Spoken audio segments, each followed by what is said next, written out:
सभी को नमस्ते। नमस्ते मैम। नमस्ते, क्लास शुरू करते हैं। आईबीएस पर क्लास में बने। नमस्ते। हम सबसे पहले गुरु जी को नमन करेंगे, याद करेंगे।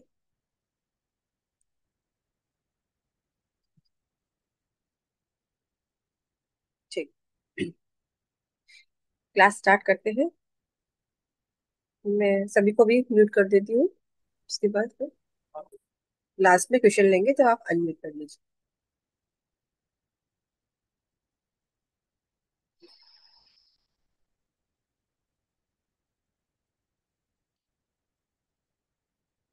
ठीक है। IBS, irritable vowel syndrome. ठीक है। तो वर्ड से समझे तो नाम से मतलब इस वर्ड से समझे इरिटेबल मतलब जो वो आपकी जो वोवल है, मतलब वोवल जब बोलते हैं तो वोवल मतलब इंटेस्टाइन है, स्पेशली लार्ज इंटेस्टाइन जो है वो वोवल, उसको हम वोवल बोलते हैं। ठीक है। और वो इरिटेट हो रही है। ठीक है। तो वोवल इरिटेबल वोवल सिंड्रोम जो आईबीएस की फुल फॉर्म है। ठीक है।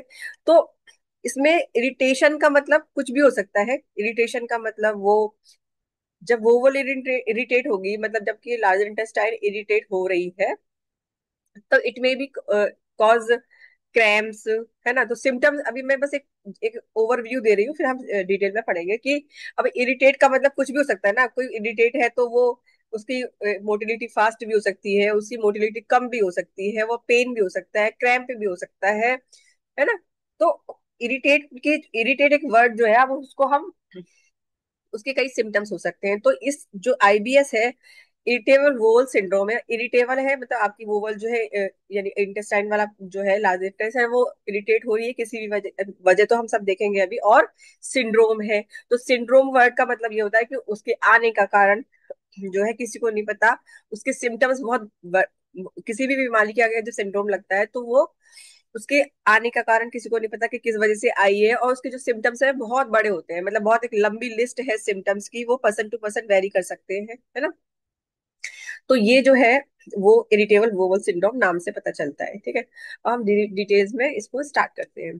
तो irritable vowel syndrome is a mix of belly discomfort. तो क्या है मेनली, जनरल टर्म्स में अगर बोलेंगे कि किसी को आईबीएस है तो क्या है, बेली डिस्कम्फर्ट है, यानी उसको एब्डोमिनल स्पेशली एब्डोमिनल पेन है, और स्पेशली नेबल साइड पर, है ना। अब डिस्कम्फर्ट और pain, travel with bowel habits, यानी जो स्टूल पास करने में उसके मोशन में उसके ट्रेवल है। तो अब वो ट्रेवल किसी भी प्रकार की हो सकती है कि उसको फ्रीक्वेंट, अब जैसे आप आईबीएस के केसेस सब ने देखे होंगे, सबके पास बहुत सारे केसेस आते होंगे। तो अब वो मोशन, अब पेशेंट से बात करोगे तो हर पेशेंट के सिम्टम्स जो है अलग है ना। तो कोई बोलता है कि सुबह जाता हूँ तो बार बार लगता है कि यहाँ जाना है, बहुत किसी को बहुत सीवियर कॉन्स्टिपेशन हो गया होता होगा, किसी को ऐसा है कि हाँ जाता तो हूँ, फिर वो उसमें म्यूकस आता है, कोई बोलता है सब कुछ ठीक है। कई ऐसे भी पेशेंट होते हैं जब बोलते हैं ठीक है, कभी कभी कभी कभी हो जाता है। तो आईबी जिसमें इसमें है कि बस वोवल मोशन में ट्रेवल है, वो ट्रेवल डिफरेंट हो सकती, अलग अलग हो सकती है, जो अभी हम देखेंगे। इधर गोइंग मोर और लेस ऑफन देन नॉर्मल। ठीक है। तो ज्यादा भी हो सकता है, कम भी हो सकता है। और having a different kind of stool, अब स्टूल पे भी डिफरेंट ये इस पे हम डायग्नोस करते हैं कि जो स्टूल का टेक्सचर है, स्टूल का, किसी को बहुत पतला आ रहा है, किसी को बहुत हार्ड आ रहा है, किसी को soft.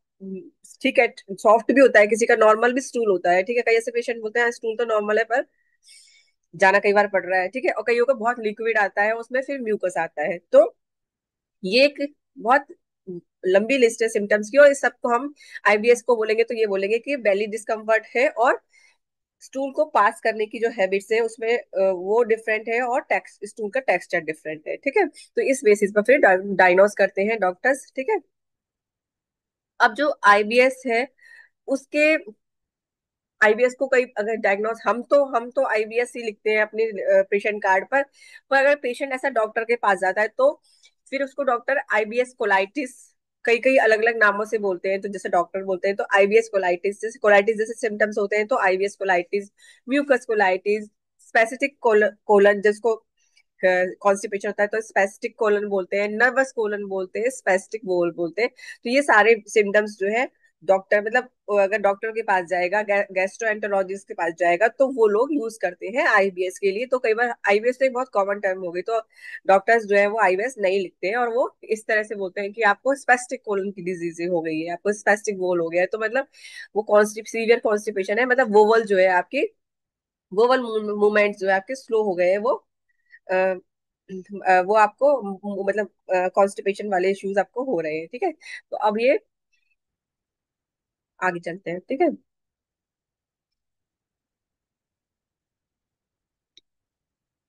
IBS is an life threatening. IBS कोई लाइफ थ्रेटनिंग नहीं है कि आईबीएस हो गया तो अब तो भाई जान ही निकल जाएगी या कुछ हो जाएगा या आगे बढ़ के वो एक बड़ी बीमारी में कन्वर्ट हो जाएगी, है ना। कि जो भी आईबीएस का पेशेंट है उसकी केवल वो लाइफ मतलब सिम्टम्स के ऊपर डिपेंड करता है कि आईबीएस किसी पेशेंट को माइल्ड सिम्टम है तो उसको थोड़ा डिस्कम्फर्ट है ना। इसीलिए पेशेंट जब आता है आईबीएस का तो वो जल्दी नहीं आता, क्योंकि वो थोड़ा इग्नोर करता रहता है कि कोई बात नहीं आज ये है। जब वो सिम्टम्स फिर बहुत सीवियर हो जाते हैं तब हमारे पास आता है। तो उसके बाद हमारे पास भी आता है, तो वो कोई ऐसा लाइफ थ्रेटनिंग नहीं है कि उसको कोई इसके बाद कोई बड़ी बीमारी हो ही जाएगी, है ना। बट वो क्या होता है, उसकी उसकी जो लाइफ क्वालिटी ऑफ लाइफ को खराब कर रहा होता है। मतलब उसको इतना डिस्कम्फर्ट होता है कि यार यार पेट ही समझ में नहीं आ रहा, कहीं बाहर जाओ तो पहले जाके आओ, या कॉन्स्टिपेशन इतना सीवियर है, या दिमाग मतलब माइंड स्ट्रेस माइंड में असर करता है माइंड पे। तो अभी हम देखेंगे इसको कैसे डिटेल में, है ना। तो वो लाइफ थ्रेटनिंग नहीं है, पर उसकी क्वालिटी ऑफ लाइफ को खराब करता है, ठीक है। And it doesn't make you more likely to get the other colon option conditions such as ulcerative colitis। और ऐसा भी नहीं है कि ये आपको अल्सरेटिव कोलाइटिस में पहुंचा देगा या क्रोन्स डिजीज में, जैसे ऐसी जो बड़ी बीमारी है अभी हम पढ़ेंगे। तो कोलन जो है, कोलन कैंसर हो गया, क्रॉन्स डिजीज हो गया। तो क्रॉन्स डिजीज एक आईबीडी, वो सॉरी आईबीडी है, और ये ऑटोइम्यून डिजीज अभी हम देखेंगे, है ना। तो मतलब कहने का मतलब ये कि कोई आईबीएस के रहते कोई बड़ी बीमारी नहीं होती है, लेकिन वो फिर भी पेशेंट इतना परेशान होता है आईबीएस से कि उसको लगता है कि बस मुझे ठीक कर दो। प्रॉब्लम विद आईबीएस में मिस वर्क, बस ये है कि इस आईबीएस वाले पेशेंट जो है उनकी लाइफ इतनी खराब हो रही होती है, वो अपने स्कूल अगर बस इच्छा है तो स्कूल जाना, ऑफिस जाना और ये सब चीज मिस करते हैं, ठीक है, बेसिकली। अब types of symptoms, types of IBS में आए तो आईबीएस विद कॉन्स्टिपेशन। तो फर्स्ट जो है आईबीएस आईबीएस सी, यानी आईबीएस विद कॉन्स्टिपेशन। ये टर्मिनोलॉजी कोई ऐसा कोई नहीं है कि ये यही है, बट सिम्टम्स के बेसिस पर इसको टर्मिनोलॉजी इसको 4 टाइप्स में बांटा गया है। कि अगर इसको कॉन्स्टिपेशन जैसे सिम्टम्स है और सारे सिम्टम आईबीएस जैसे हैं, क्रैम्प्स है, स्टमक पेन है ना, अभी आप देखेंगे सिम्टम्स की लिस्ट में। तो वो सारे जो, पर उसको एक सिम्टम क्या है कि उसको कॉन्स्टिपेशन है तो उसको आईबीएस सी बोल दिया जाता है, ठीक है। बाकी और सिम्टम्स के साथ में अगर उसको डायरिया है, यानी कि उसको मोशन जो है हमेशा पतला ही आता है, ठीक है। तो अगर मोशन हमेशा ही पतला आता है, चाहे वो एक बार जा रहा है चाहे 4 बार, किसी दिन एक बार जा रहा है किसी दिन 4 बार जा रहा है, पर मोशन पतला है, तो वो आईबीएस डी का पेशेंट है, आईबीएस डायरिया या, है ना। अब मिक्स्ड सिम्टम्स है कि आईबीएम एम, एक ऐसा पेशेंट है कि किसी दिन तो उसको मोशन जो है उसका कॉन्स्टिपेटेड है, किसी दिन वो डायरिया है, तो वो आईबीएस मिक्स टाइप के सिम्टम है, which alternate between constipation and diarrhoea. Answer type एक और होता है आईबीएस यू, जो इसमें से किसी भी कैटेगरी में फिट नहीं होते हैं। वो मतलब उनके ना तो वो कहते बोलेगा ना कॉन्स्टिपेशन है डायरिया है, पता नहीं आज एक दिन में सुबह कॉन्स्टिपेशन वाला गया, फिर म्यूकस आ गया, तो मतलब आप कहीं उसको किसी चीज में रख ही नहीं पा रहे, तो वो आईबीएस यू टाइप का होता है, अनसब टाइप आईबीएस। बट अधिकतर पेशेंट आईबीएस सी और आईबीएस डी के बीच में ही आ जाते हैं, है ना। तो क्योंकि या तो किसी को वो बोलेगा कि हाँ ऐसा है कि सी है कॉन्स्टिपेशन है, या कुछ पेशेंट्स आईबीएम के भी होते हैं, वो आप डायग्नोस कर सकते हो। बस उसके हमें हमें बस उसके स्टूल उस दिन की स्टूल के कंडीशन के हिसाब से ट्रीटमेंट चेंज करना होता है। बाकी सिम्टम्स तो सबके ऑलमोस्ट सेम ही होते हैं, है ना। ठीक है, आप देखेंगे पर सिम्टम्स की लिस्ट बहुत बड़ी है, कि जैसे अगर बोले तो 20 सिम्टम है, तो जरूरी नहीं है कि हर किसी में वो 20 सिम्टम्स होंगे, किसी को 4 होंगे किसी को 5 होंगे, वो सीवियरिटी के अकॉर्डिंग उसके सिम्टम्स हो सकते हैं, है ना। अभी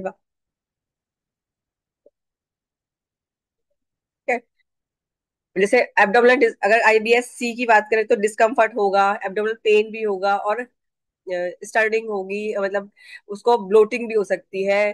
ठीक है। और यानी उसको, बट कॉमन सिम्टम क्या है इसमें, इसमें वो सॉरी डिफरेंट सिम्टम क्या है कि इसमें कॉन्स्टिपेशन होगा, इसमें डायरिया होगा। ठीक है। अब जाएंगे आई, अब वो सब तो सबको ही मालूम था, अभी तक जो पढ़ा वो कोई नया नहीं था। ठीक है। अब एक एक हम लोग कई बार आईबीडी और आईबीएस में कंफ्यूज होते हैं। तो आईबीडी जो है, आईबीडी और एक्चुअली आईबीएस क्या है? ठीक है। आईबीडी को हम बोलेंगे इरिटेटिव इन्फ्लेमेटरी वोवल डिजीज, है ना। तो जो आईबीएस है वो इन्फ्लेमेशन इन्फ्लेमेशन नहीं है, आईबीएस जो है वो इरिटेबल वोवल सिंड्रोम है। बट जो आईबीडी है वो है इन्फ्लेमेटरी वोवल डिजीज। तो अब नाम से ही मालूम चल रहा है कि वोवल में क्या है, इन्फ्लेमेशन है, यानी लार्ज इंटेस्टाइन में क्या है, इन्फ्लेमेशन है। तो IBD is different from IBS. IBS और आईबीडी दोनों सेम नहीं है ना। तो अगर किसी को आईबीडी हुआ है तो उसको आईबीएस नहीं मानेंगे। आईबीडी क्या है? IBD includes two condition that cause inflammation in your digestive tract. उसमें इन्फ्लेमेशन है, उसमें सिग्निफिकेंट इन्फ्लेमेशन है। जिस जिस और उसमें उसके भी दो, उसमें दो डिजीज आती है। एक तो आती है क्रोन्स डिजीज, और दूसरी आती है अल्सरेटिव कोलाइटिस। तो ये दोनों बीमारी जो है अपने आप में बहुत सीवियर बीमारी है। दोनों क्रोन्स डिजीज और अल्सरेटिव कोलाइटिस दोनों अपने आप में सीवियर है। ठीक है। तो इसको, अभी जो आज का हमारा जो टॉपिक है वो आईबीएस है, तो आईबीएस को ही डिटेल में पढ़ेंगे। बाकी साथ थोड़ा सा मैं बस आईबीडी को यहाँ पे बता रही हूँ कि क्रोन्स डिजीज है। क्रोन्स डिजीज एक प्रकार की ऑटो इम्यून डिजीज है ना।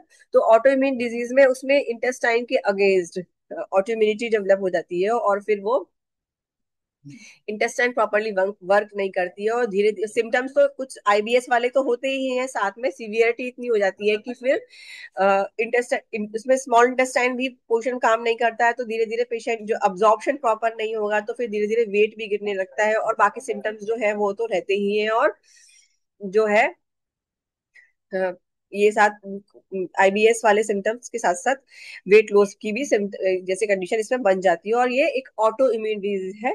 ठीक है। और इसी प्रकार के एक अल्सरेटिव कोलाइटिस होती है। तो उसमें क्या है, कोलन में क्या है, कोलाइटिस तो एक ये है, इन्फ्लेमेशन है।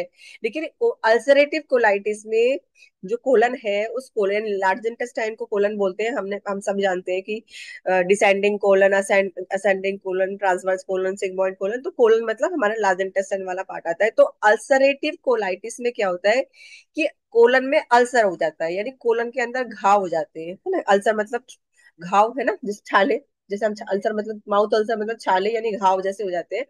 तो अल्सरेटिव कोलाइटिस में कोलन के अंदर अल्सर हो जाने की वजह से फिर ऐसे पेशेंट्स को ब्लीडिंग होती है, स्टूल में ब्लड आता है और ब्लीडिंग होती है ना, स्टूल के साथ ब्लीडिंग होती है। तो ऐसे पेशेंट की कंडीशन बहुत सीवियर हो जाती है जब कोलन ही काम नहीं कर रही है और उसके अंदर घाव हो, तो इनकी कंडीशन जो है बहुत सीवियर हो जाती है, और उनको बहुत ज्यादा सिम्टम्स, मतलब आईबीएस वाले सिम्टम्स तो है ही, साथ में फिर सीवियरिटी इतनी हो जाती है कि स्टूल आना और फ्रिक्वेंट मोशन और ये सब की परेशानी इनको हो जाती है। तो ये लाइफ थ्रेटनिंग हो सकता है ना। तो आईबीएस लाइफ थ्रेटनिंग नहीं है। लाइफ थ्रेटनिंग मतलब जान को खतरा नहीं है आईबीएस में, बट आईबीडी में खतरा है, क्योंकि ये फिर ऐसे क्रोन्स भी है, ऑटोइम्यूनिटी हो गई अपने इंटेस्टाइन के अगेंस्ट, तो धीरे धीरे फिर वो इंटेस्टाइन की सेल्स खत्म होने लगेंगी, तो फिर धीरे धीरे जब डाइजेस्टिव ट्रैक ही खत्म हो गया तो फिर वो लाइफ थ्रेटनिंग हो सकता है। और इसी प्रकार अल्सरेटिव कोलाइट भी लाइफ थ्रेटनिंग हो सकता है, और बहुत ज्यादा सीवियर इसके सिम्टम्स हो जाते हैं, है ना। तो ये जो है वो आईबीडी में आते हैं। जबकि आईबीएस की कंडीशन जो है वो अ, उसमें केवल which content move too fast और too slow through the intestine, जो कि है उसमें इंटेस्टाइनल जो मूवमेंट है वो बहुत ज्यादा टू फास्ट हो जाते हैं, मतलब डायरिया वाली कंडीशन हो जाती है, और टू स्लो कॉन्स्टिपेशन कंडीशन हो जाती है। बट ऐसा कोई ऐसा नहीं होता कि उसमें अल्सर, कि इंटेस्टाइन में अल्सर हो गए या ऑटो इम्यूनिटी हो गई, ऐसे करके नहीं होता है। ठीक है। अगर किसी को ऐसे हो गया है, मतलब अगर किसी को अल्सर हो गया, अल्सरेटिव कोलाइटिस हो गया, तो फिर वो उसको हम आईबीएस नहीं बोलेंगे, तो उसको फिर हम आईबीडी ही बोलेंगे, है ना। अगर जैसे ऐसे सीरियस सिम्टम्स हो गए कि आईबी क्रॉन्स डिजीज जैसे सिम्टम्स, मतलब अगर सिम्टम्स की बहुत बड़ी लिस्ट है आई क्रोन्स की भी, है ना। तो उसको हम आईबीडी बोलेंगे, उसको हम आईबीएस नहीं बोलेंगे, ठीक है। और ये जरूरी नहीं, ये दोनों स्ट्रेस जनरेटेड नहीं है। अभी हम देखेंगे आगे आईबीएस को, तो आईबीएस जो है स्ट्रेस जनरेटेड है, मतलब वो स्ट्रेस की वजह से ही डेवलप होता है। लेकिन आईबीडी जो है यानी क्रोन्स डिजीज है और अल्सरेटिव कोलाइटिस है, वो जरूरी नहीं है कि स्ट्रेस जनरेटेड हो, वो किसी और वजह से भी डेवलप हो सकते हैं। कि क्रोन्स तो जब ऑटो इम्यूनिटी है, कहीं कहीं कहीं ना कहीं जेनेटिक भी हो सकता है, या कुछ और वजह से भी, या किसी किसी भी वजह से हो सकता है। उसमें जरूरी नहीं है कि वो स्ट्रेस स्ट्रेस का रोल हो, है ना, एंजाइटी, ठीक है। अब IBD is that doctors call a structural disease. तो आई वैसे हम कैसे डिफाइन करेंगे, दोनों को डिफरेंशिएट करेंगे, कि जो आईबीडी है, हम देख रहे हैं कि आईबीडी में सिग्निफिकेंट कुछ प्रॉब्लम है इंटेस्टाइन में, है ना, लार्ज इंटेस्टाइन में। तो ये क्या है, एक स्ट्रक्चरल प्रॉब्लम है ना। मतलब कि स्ट्रक्चर जो है यानी कोलन में ऐसी कोई बीमारी हुई है, ऐसी कोई प्रॉब्लम हुई है कि जिसको हम डायग्नोस कर सकते हैं, जो दिखती है। अगर कोलन यानी कोलोनोस्कोपी कराओगे तो उसमें दिखेगा कि अल्सर है, कि कोलन में अल्सर है ना। अल्सर के चलते इन्फ्लेमेशन हो गया है, तो अल्सरेटिव कोलाइटिस है। तो क्रोन्स में भी ये सारी चीजें दिखती है ना। तो ये क्या हो गई, स्ट्रक्चरल डिजीज है, स्ट्रक्चर में कोई दिक्कत हुई है। दैट मीन फिजिकल डैमेज, जो फिजिकल डैमेज कर रही है आपके कोलन में, ठीक है। बट जो हमारी जो आईबीएस है ना, आईबीएस क्या है, ये फंक्शनल डिजीज है। मतलब यहाँ पर प्रॉब्लम फंक्शनल हुई है, तभी तो आईबीएस को का डायग्नोस नहीं हो पाता। मतलब आपके पास जितने भी पेशेंट आईबीएस के आएंगे, वो बोलेंगे मेरी सारा ट्रीटमेंट, मतलब मैंने सारा डायग्नोस करवा लिया है, मेरे को कोई भी प्रॉब्लम नहीं आई है ना, मेरे कहीं भी कोई प्रॉब्लम नहीं आती, लेकिन फिर भी मेरे को मेरे सिम्टम्स इतने सीवियर है और मेरी बात को कोई समझता नहीं है। क्यों? क्योंकि ये स्ट्रक्चरल प्रॉब्लम नहीं है, ये फंक्शनल प्रॉब्लम है। जिसकी वजह से, मतलब आप बात फंक्शनल स्ट्रक्चर में बोलूँ तो कि एनाटॉमी की प्रॉब्लम नहीं है, फिजियोलॉजी की प्रॉब्लम, मतलब एनाटॉमिकली, मतलब गट में कोई इश्यू ऐसा नहीं हुआ है जो आप डायग्नोस कर पाओगे। लेकिन फंक्शनल बात करोगे तो बायोलॉजिकली, बायोकेमिकली कोई डिस्टर्बेंस ऐसा हुआ है जिसकी वजह से उसमें इश्यूज आ रहे हैं और वो डायग्नोस नहीं होता है। तो इसीलिए इसको हम फंक्शनल प्रॉब्लम बोलते हैं आईबीएस को, ठीक है। इसीलिए ये किसी भी टेस्ट में नहीं आता है। But some symptoms are common and in IBS और आईबीडी, पर फिर भी आईबीएस और आईबीडी में कुछ सिम्टम्स कॉमन है, ठीक है। क्या सिम्टम्स है, जैसे आईबीएस और क्या कॉमन सिम्टम्स है, या हम आईबीएस को ही लेके पढ़े तो आईबीएस के क्या सिम्टम है। Abdominal pain, specially around naval. तो पेट में दर्द रहता है, और स्पेशली नाभि के पास जितने भी पेशेंट आते हैं उसमें से 80% पेशेंट तो ऐसे ही बोलते हैं कि बस नाभि के आसपास पेन है, वो पेन बना रहता है, ठीक है। ब्लोटिंग होती है, डायरिया और कॉन्स्टिपेशन, डिपेंड करता है कौन से प्रकार का है, ठीक है। जब स्टूल पास करने लगते हैं तो feeling like you need to go right away, तो अभी चले, मतलब ऐसा वो मोशन को होल्ड नहीं कर पाते, अभी जाना है, ठीक है। मोशन के अगर इसमें और सिम्टम्स की बात करें तो ऐसा भी होता है, मतलब हर पेशेंट ऐसा बोलेगा कि मुझे जाने के बाद सेटिस्फेक्शन नहीं होता, कि मुझे लगता है कि दोबारा जाना है, ठीक है। कई बार ऐसा, ये क्योंकि अभी हम बात देखेंगे कि कैसे रीजन क्या है, तो इसमें ये भी लगता है पेशेंट को कि कहीं जाने से पहले उसको लगता है कि मैं एक बार मोशन होके आऊं, है ना, एक बार मोशन हो जाऊंगा तो ठीक रहेगा। तो ये कोई ऐसा इसमें फंक्शनल स्ट्रक्चरल इशू नहीं है कि एक्चुअली वो वोवल से उसके कोई उसको लग रहा है कि उसमें जाना है, लेकिन उसको ब्रेन में, उसको मतलब उसके माइंड में उसको ये लग रहा है कि नहीं मैं एक बार होके आऊं। तो अब ये इसको देखेंगे कि डेवलप कैसे होता है, कैसे इसकी ये शुरुआत होती है, ठीक है। डिफरेंट सिम्टम्स, जो सिम्टम्स आईबीएस और आईबीडी, मैंने बताया था कि आईबीएस से आईबीडी, मतलब आईबीडी जो है वो अलग है और आईबीएस अलग है। तो लेकिन आईबीएस के चलते चलते कोई जो है, आईबीएस हमने देखा कि उसमें कोई स्ट्रक्चरल प्रॉब्लम नहीं हुई है, केवल फंक्शनल प्रॉब्लम है। तो आईबीएस अगर बहुत लंबा रहे, है ना, तो वो फिर कहीं ना कहीं कुछ बहुत दिन काफी सालों बाद वो आईबीडी में कन्वर्ट हो सकता है ना। तो कुछ सिम्टम्स जो है आईबीडी और आईबीएस में डिफरेंट होते हैं, जैसे कि कॉमन सिम्टम्स जो आईबीडी में होते हैं, यानी इरिटेबल बोवल डिजीज में होते हैं, तो हमने देखा इन्फ्लेमेशन है, अल्सर है, तो वो उसमें स्टूल में ब्लैक, स्टूल जो है ब्लैक आएगा, ब्लड आएगा, ठीक है। वेट लॉस और एपेटाइट लॉस, तो इतनी सीवियरिटी जो है वो आईबीडी में ही होगी, है ना। और फीवर भी आ सकता आता है कई बार आईबीडी में।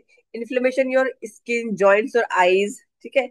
IBS can cause nausea and more than gas than usual, you may feel like you still need to go after a vowel movements। तो मत, लेकिन आईबीएस में गैस, ब्लोटिंग, यही सारे सिम्टम्स है। कोई स्टूल में केवल आता है तो म्यूकस आता है, ब्लड नहीं आएगा, है ना। म्यूकस आएगा। और अ, जो आईबीएस अगर सीवियरिटी बहुत नहीं होती तो जरूरी नहीं है कि हर आईबीएस के पेशेंट को वेट लॉस होगी, है ना। कुछ पेशेंट्स को वेट लॉस होता है, बहुत ज्यादा सीवियरिटी हो जाती है, बट ऐसा जरूरी नहीं है कि हर आईबीएस के पेशेंट को वेट लॉस होगा ही होगा, है ना। कई कई पेशेंट ऐसे होते हैं आईबीएस वाले, काफी मोटे ताजे होते हैं, मतलब कहने का मतलब है कि अच्छे खासा वेट होता है उसको, लेकिन फिर भी उनको हम ये नहीं माने उसको बोल सकते कि उनको कि आपको आईबीएस नहीं है। आपको आईबीएस उसको हो सकता है, लेकिन वेट गेन भी हो सकता है आईबीएस के चलते चलते। और कई कई पेशेंट का वेट में कोई फर्क नहीं पड़ता, है ना। तो जरूरी नहीं है कि आईबीएस में वेट लॉस हो ही हो, है ना।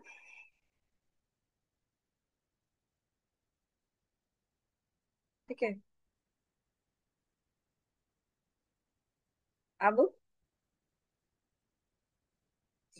अब कुछ डायग्नोस है कि जिसकी वजह से आईबीएस और आईबीडी में जो कर सकते हैं, क्योंकि आईबीडी जो है ना, स्पेशली जो है इंटेस्टाइन की ही प्रॉब्लम है ना, उसकी प्रॉब्लम है।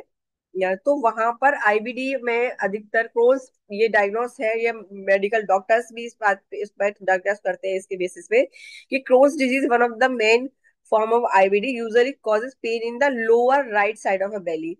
तो राइट साइड में, लोअर मतलब लोअर एब्डोमेन में राइट साइड में पेन है तो वो क्रोन्स डिजीज में माना जाता है। और अगर अल्सरेटिव कोलाइटिस है तो लेफ्ट साइड में पेन होगा, ऐसा ये डॉक्टर्स का डायग्नोसिस, डॉक्टर भी इस बेसिस पे डायग्नोस करते हैं, है ना। लेकिन हम ये मानते हैं अब, और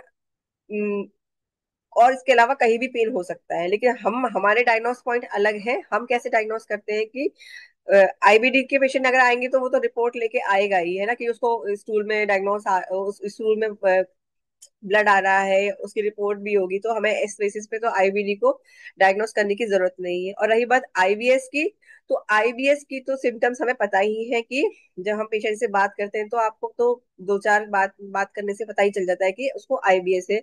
और आईबीएस के पेशेंट्स में डब्ल्यूडी एरिया में पेन होता ही होता है। तो लोअर पोर्शन में, लोअर हाफ में, मतलब डब्ल्यूडी, अगर हम अपनी इसको मेडिकल अपनी न्यूरोथेरेपी से जोड़े तो ऐसे पेशेंट्स को, यानी हमारे आईबीएस वाले पेशेंट्स को, चाहे किसी भी पेन पॉइंट्स में दर्द हो, लेकिन डब्ल्यूडी वाले पेन पॉइंट में दर्द होता ही है ना। अधिकतर डब्ल्यूडी वाले पेन पॉइंट्स में पेन होता ही है। तो डायग्नोस की बात करें तो और अधिकतर क्या होता है कि देखा गुरुजी ने कि आईबीएस वाले पेशेंट्स में म्यूकस में वाले वाली पॉइंट में पेन होता है, तो वैसे हम ये मानेंगे कि आईबीएस में, अगर आईबीएस का पेशेंट डायग्नोस करवाने जाएगा तो उसको कोई इन्फ्लेमेशन नहीं आएगा, है ना। बट हम जब डायग्नोस करते हैं अपने पेन पॉइंट्स के अकॉर्डिंग, तो हमारे पेशेंट्स में, आईबीएस के पेशेंट्स में भी म्यूकस वाले पॉइंट पे दर्द आता है, और हम ये मानते हैं कि म्यूकस वाले पॉइंट में दर्द है तो उसके इंटेस्टाइन में इन्फ्लेमेशन है। ठीक है। तो ये बातें तो दोनों कॉन्ट्राडिक्टरी हो गई है कि हम कह रहे हैं कि वहाँ इन्फ्लेमेशन नहीं, आईबीडी नहीं है, इसमें इन्फ्लेमेशन नहीं है, और अब इधर से हमारे म्यूकस वाले पॉइंट में इन्फ्लेमेशन शो हो रहा है। तो इसका मतलब ये इसलिए होता है कि जो आईबीएस का पेशेंट है, तो यानी इरिटेबल वोवल सिंड्रोम का जो पेशेंट है, उसका इन्फ्लेमेशन जो है इतना सिग्निफिकेंट नहीं है, इतना ज्यादा नहीं है कि वो किसी डायग्नोसिस में आ पाए, है ना। बट हमारी न्यूरोथेरेपी तो बहुत डीप, हम बहुत अंदर तक इसको, हमारा डायग्नोसिस इतना इतना परफेक्ट है कि हम उसको, मतलब जैसे हमने देखा ना, जैसे इसको, इस बात को इससे और कंफर्म होता है कि जैसे हम आरए पेशेंट में, रियूमेटॉइड अर्थराइटिस के पेशेंट में कोई टेस्ट करवा के आता है पेशेंट, है ना, तो हम देखते हैं कि उसका आरए जो है नॉर्मल वैल्यूज में है, ठीक है, लेकिन गुरुजी कहते हैं कि वो नॉर्मल आ रहा है, लेकिन आपको सिम्टम लग रहे हैं सारे कि उसके दोनों लिवर जीरो में, को जीरो में दर्द है, ये सारे सिम्टम। तो हम क्या बोलते हैं, हम पेशेंट कार्ड पे कैसे लिखते हैं, आरए है ना, मतलब आरए पॉजिटिव नहीं है पर आरए है, क्योंकि आपके सिम्टम्स के अकॉर्डिंग वो आरए उसमें आ रहा है, आपके सिम्टम हमारे सिम्टम्स के बेसिस पे। जैसे अगर थायराइड की भी बात करें तो पेशेंट आपके पास रिपोर्ट लेके आया TSH normal, but TSH normal है उसका, 3334 नॉर्मल है, लेकिन अगर आप वो सिम्टम्स बता रहे हैं, आप देख रहे हो कि इसको कॉन्स्टिपेशन भी है, वेट गेन होता जा रहा है, ठीक है, सारे दिन नींद आती रहती है, बाल थिन होते जा रहे हैं, ड्राई स्किन है ना। अगर फीमेल की बात करें तो उसका मेंसेस जो है अर्ली है ना। तो आप ये देख रहे हो कि सिम्टम्स तो सारे उसके कौन से हैं, हाइपोथायराइड वाली, पर उसको आ नहीं रहा, मतलब उसके रिपोर्ट में नहीं डायग्नोस हो पा रहा है, तो फिर हम क्या मानते, हम उसको हाइपोथायराइड देते हैं वाले ट्रीटमेंट देते हैं ना, और थायराइड वगैरह हम देते हैं उसको, थायराइड ट्रीटमेंट पॉइंट देते हैं। तो सिमिलरली इसी तरह से माने तो आईबीएस का जो पेशेंट है उसके डायग्नोस में नहीं आ पाता, वो मेडिकल डायग्नोस जो होता है वो करवा के आता है, तो उसमें इन्फ्लेमेशन शो नहीं होता है, बट हमारे पेन पॉइंट्स के हिसाब से माने तो वह कहीं ना कहीं उसमें इन्फ्लेमेशन तो थोड़ा उसके इंटेस्टाइन में होता ही है। इसीलिए उसको म्यूकस वाले पॉइंट में दर्द आता है, और इसीलिए हम उसको इन्फ्लेमेशन ट्रीटमेंट आईटीएफ और बाकी ट्रीटमेंट है वो देते हैं, है ना। अब कॉजेज और IB of IBD and IBS, तो आईबीडी को तो हम इसमें लेके नहीं चल रहे, तो आईबीडी तो किसी और वजह से भी ट्रिगर हो सकता है, उसके बहुत सारे होते हैं कि इम्यून सिस्टम है, कोई फीवर आया हुआ हो, उसके कई सारे हो सकते हैं। हम अभी आईबीएस को ही लेके चल रहे हैं। तो आईबीएस को माने तो सबसे बड़ा कारण जो है आईबीएस को, IBS causes of IBS are and as other as clear, मतलब आईबीएस के सिम्टम्स कोई, जैसे हमने बताया सिंड्रोम है तो आप तो ये बोल ही नहीं सकते हो कि भाई ऐसे ही आया है ना। हमको भी नहीं मालूम चलता है, हम पेशेंट से बात करते हैं आया क्यों है, बट हमें एक आइडिया लग जाता है तो कि पेशेंट की बात करने पर आया क्यों है।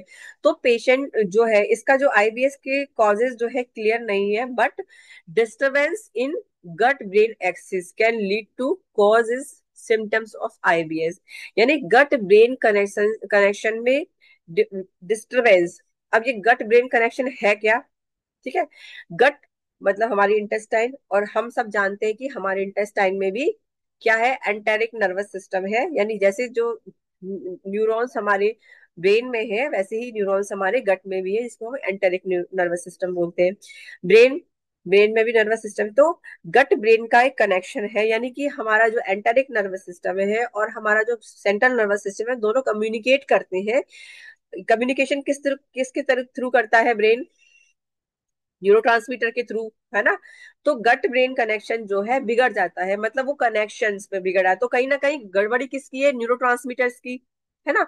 गट ब्रेन मतलब गट और ब्रेन जो है वो कनेक्शन नहीं नहीं कर पा रहे, मतलब कम्युनिकेट नहीं कर पा रहे एक दूसरे के साथ, कुछ गड़बड़ हो गई है, तो इसमें कहा किसका रोल हो गया कि न्यूरोट्रांसमीटर की। इसके अलावा गट ब्रेन कनेक्शन को एस्टेब्लिश करने में हमारा गट बैक्टीरिया जो है, यानी हमारा माइक्रोबायोम जो हमारा होते हैं हमारे जो गट में, यानी हमारे इंटेस्टाइन में जो बैक्टीरियाज गुड बैक्टीरियाज होते हैं वो बहुत रोल प्ले करते हैं इस गट ब्रेन कनेक्शन को एस्टेब्लिश करने में, यानी गट और ब्रेन कनेक्शन को सही रखने में, बैलेंस करने में हमारे गुड बैक्टीरियाज रोल प्ले करते हैं।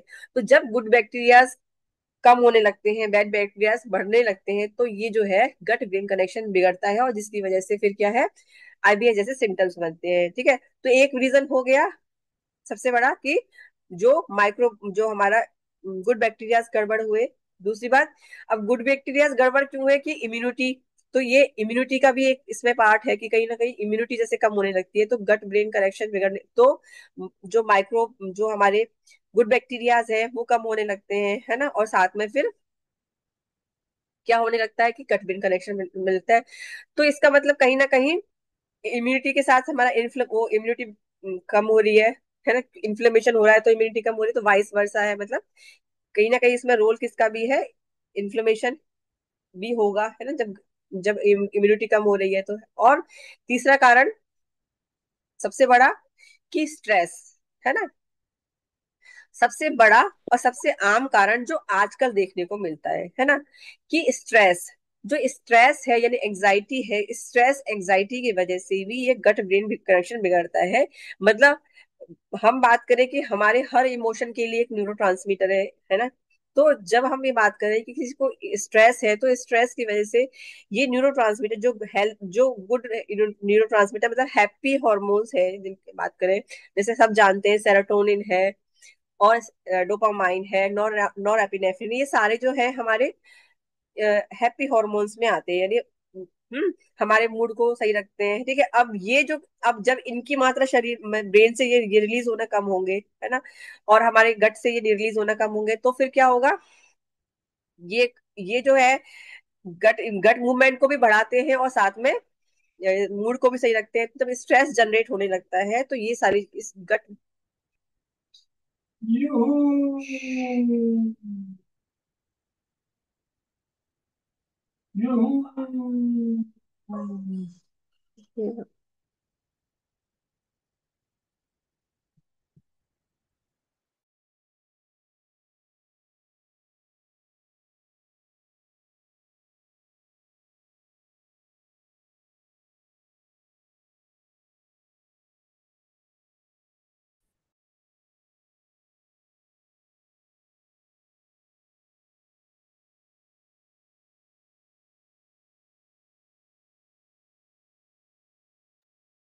सॉरी, वो वाईफाई डिस्कनेक्ट हो गया था, लाइट चली गई थी।